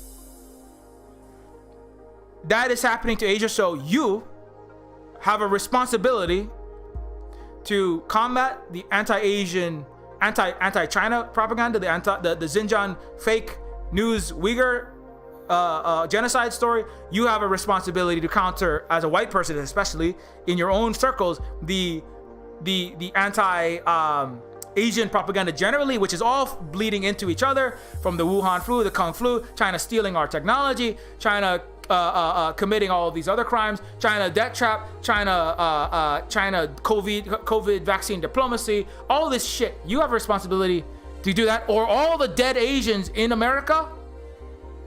4,000 hate crimes in 1 year.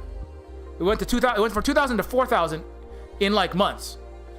That's on your blood is on your hands. The 6 murdered Asian women, that's on your hands, because you stood by when an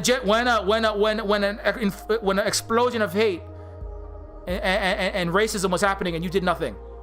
When potential Cold War with a nuclear trial, which at minimum will continue to slide even your own white American healthcare, housing prospects into the gutter as America's military industrial complex foments further consent for war, distracting away from the internal issues with this China war footing, which could, and then that will hurt you. It will hurt the peoples in China. It will hurt the rest of the world as other peoples.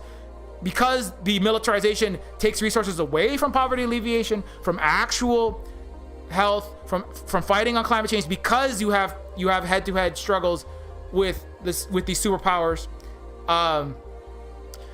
and ultimately potentially hot war, which will kill hundreds of thousands to millions of people in the South China Sea area, in all of Asia, and who knows where else.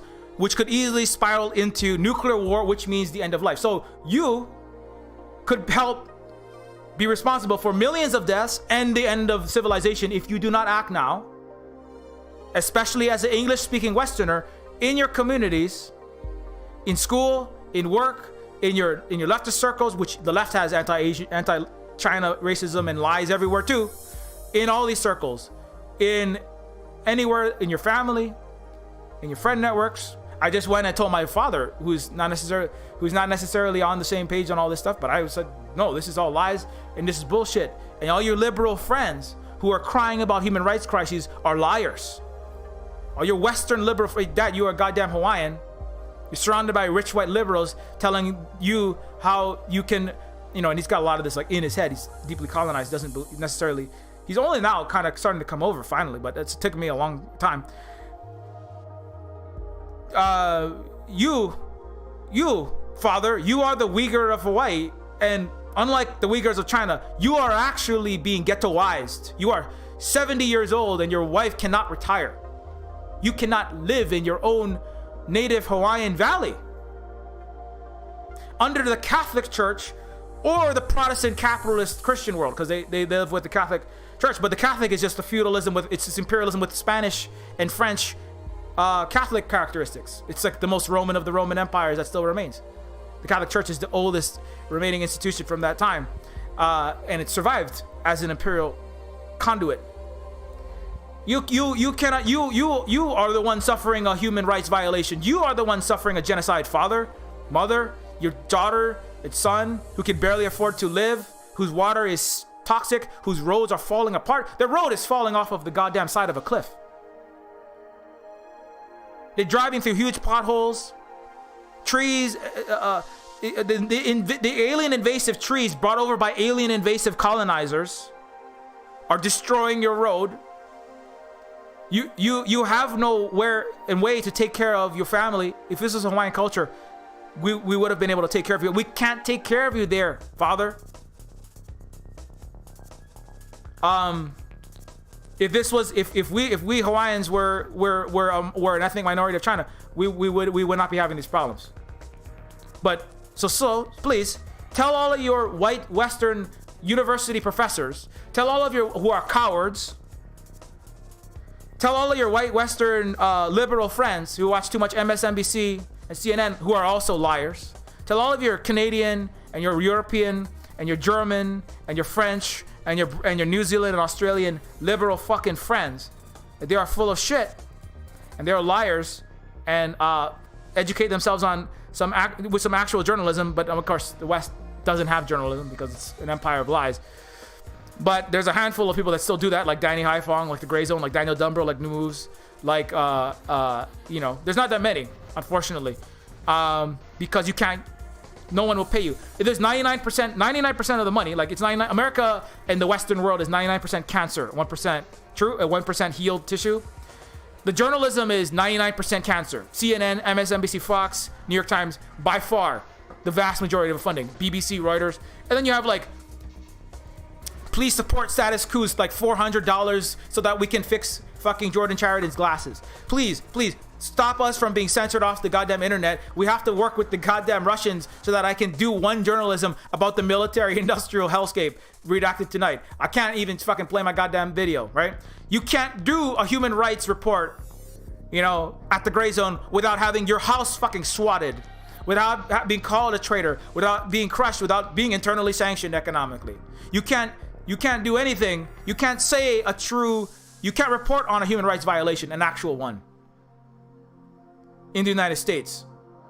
And if you try to, the 1% healed journalistic tissue will quickly be surrounded by its cancerous economic. You'll have lawfare. You'll have weaponizing of the court system, weaponizing of the police, even against people like Max Blumenthal. You'll be shadow deranked. You'll be shadow banned. You can't even have a Gmail. You can't even open your mouth and say things on streams, as I have had happen. This platform and other ones. So and it is a hard struggle, but it is however hard it is to struggle against the cancer that you live in, it is your duty to be, however you can, the chemo to fight it. As a Westerner. Anyway, it's now 1:38. I should probably be getting off.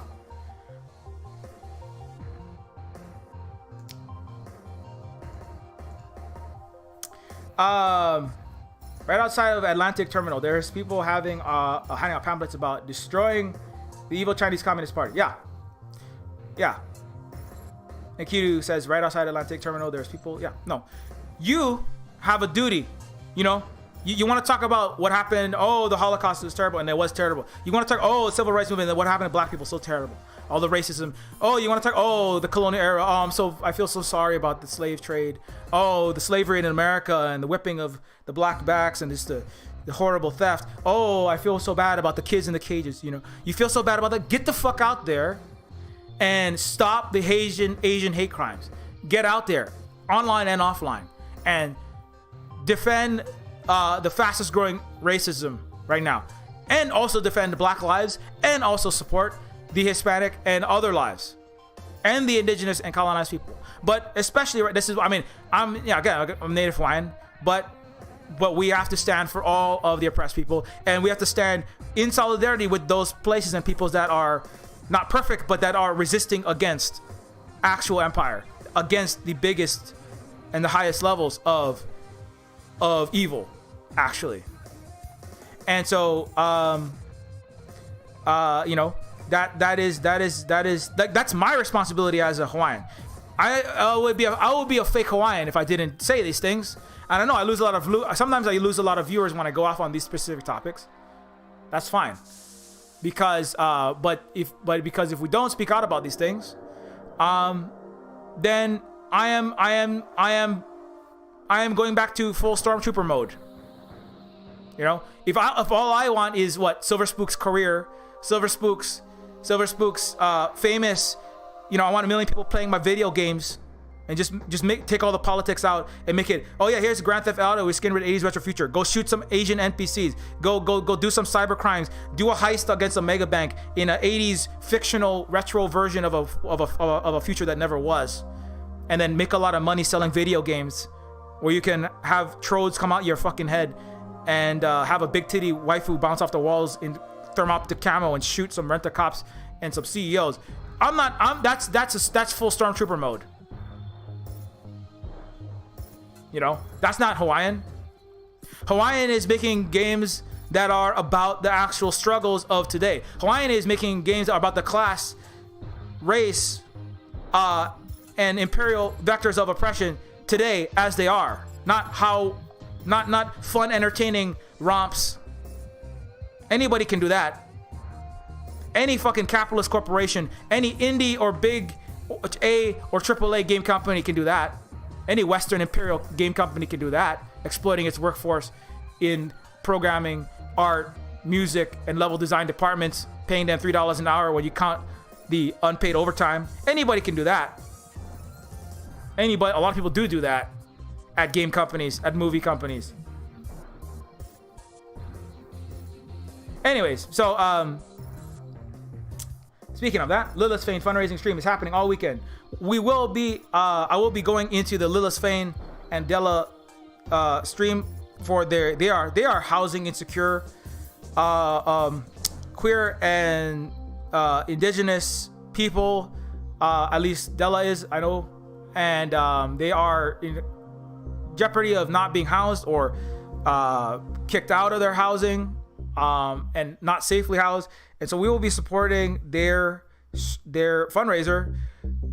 I'm not sure exactly when, but we'll be over there. It's all weekend, Friday, Saturday, Sunday, Monday. So if you do have a second and you have some money to help them out, do support them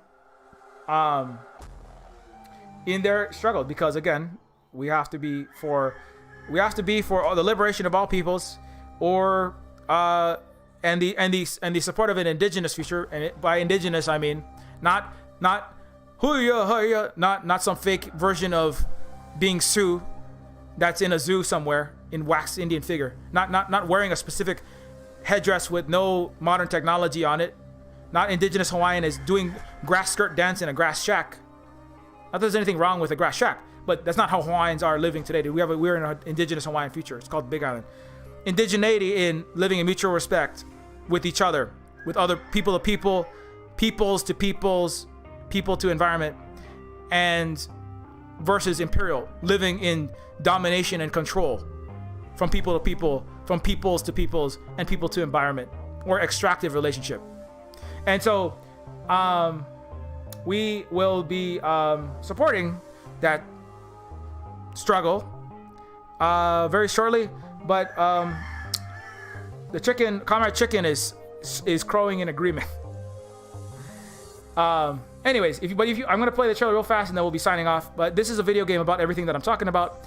If you would like to support the continued work on Neofeud 2, which is a cyberpunk adventure game that similarly deals with social, political, economic inequality, and specifically imperialism and colonialism in an interstellar cyberpunk world, do think about picking up Neofeud or supporting us on Patreon or any other method. Okay, I'm gonna play this trailer real quick and then we'll be done.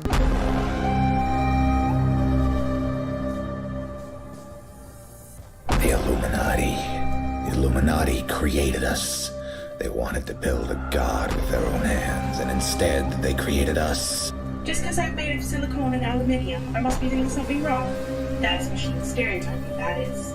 That's reality, that is. Machines are second-class citizens. Humans are sentient persons by default, ma'am. They have personhood by heredity. There are thousands upon thousands of overqualified slum dwellers. You are my peon. Don't you get it? This wasn't a job. It was always just an excommunication sentence. We're pawns in a feud bigger than we can imagine. Turn the cogs of the machine before Leviathan grinds you up and swallows you and yours. We don't get to choose our hand, comrade. Prince, peon, rich, poor, human, robot. I invented the crux of the royal's power, the secret to consciousness, our existence itself, the meaning of life. I'm the $6 billion baller, not some troubled youth. You are my greatest creation of all. Now I had to build my own family. I hate your son. I hate your son. I'm happy to smash all of the crowns and throw the gold shards down to the people. I will be the iconoclast queen. But who makes you queen anyway? You? You and whose army, princess? You and whose army?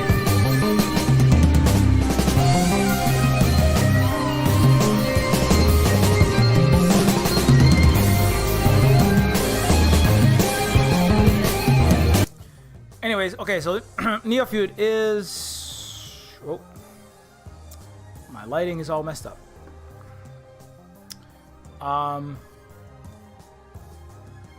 Sorry, 1 second here.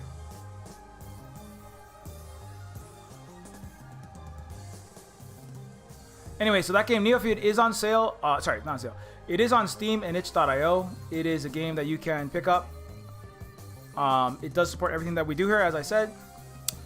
It is a game if you can leave even a very short review, it is greatly appreciated because it does help us to continue to function at Silver Spoon Games, and the review increases the likelihood that anyone will see this game in the algorithm, which doesn't do a lot of favors for indigenous cyberpunk actual political games that don't pretend like we're not political.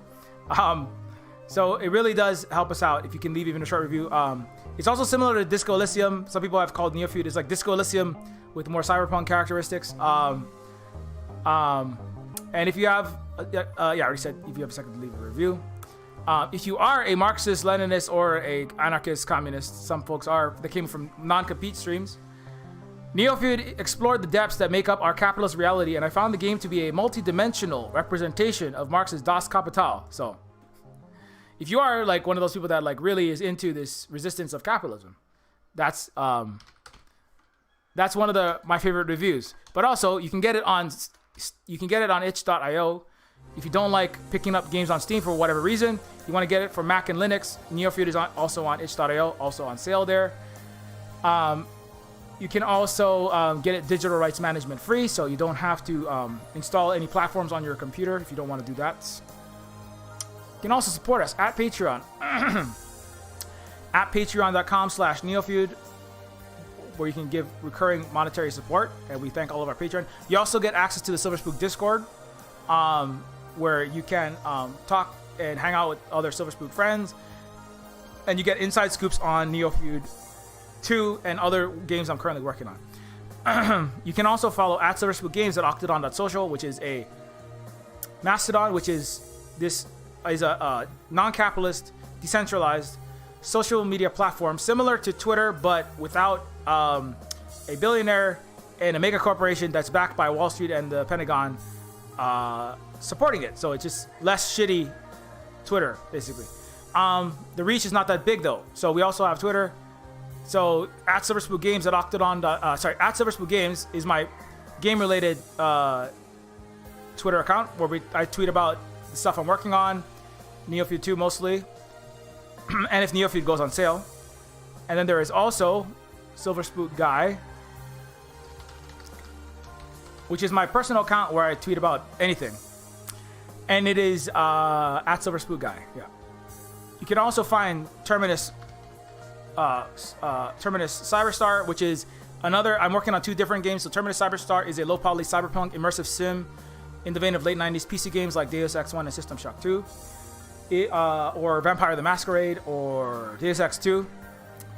It's a game that is being worked on by a handful of folks, myself, and I'm the content director. And there are artists, programmers, writers, level designers working on this game at the same time. It's a game that is supposed to be coming out within this March, but it looks like it might be April. So because it's almost the end of March right now, so we don't have I haven't heard a specific release date, so I'm guessing it's gonna be pushed back a bit. But you know, it's important to push it back instead of no crunch is gonna happen on this game. I said that, and if I find out that Aaron, the producer, is making people crunch, and I know Aaron won't do that, but I'm like, you have become we're dialectical cooperative game devs, and if you become a crunch AAA, triple capitalist bastard executive, then we'll have to think about that, or we'll have to reconsider what we're doing here.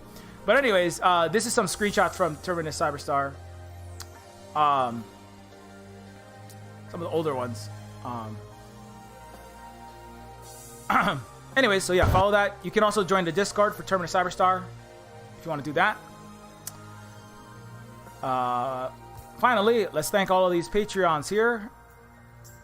Dave, James Wheaton, Minkzilla, Mr. Brewer, Belinda Antiero, Cala Capybara, Industrial Robot, Johnny C, Alana Montero, Sean Collin, Danny Carroll, Eric Wright, Jared Morgan, Swampcraft, The Reaver, Talatado, Right 455, Matthew Stone, Alexander Rogue, Gabriel House, Alfonso De Lazar, Combo Breaker, Lark, Miro, Skylar Smith, Tim, Kabuto Zix, Raf, Tiny Arrow, Control.org, Extremely on our left, Ted, Turlington, Beast Goat, and the name. Yeah, I did it pretty good that time. I could be a Micro Machines marketer in the 80s if I ever get my time travel machine working again. Needs more bananas for my Mr. Fusion. Anyways, until next time, keep your mirror shades polished, be excellent to each other, and stop Asian hate. Stop Asian hate. Stop your military war propaganda. Stop the anti-Asian and anti-China lies. Stop this now, okay? And support your indigenous people, support your colonized people, support all of the people at Amazon who are resisting against their exploitation as workers. And we will see you on the Della and Lilith's Fane stream, and possibly my Twitch stream later.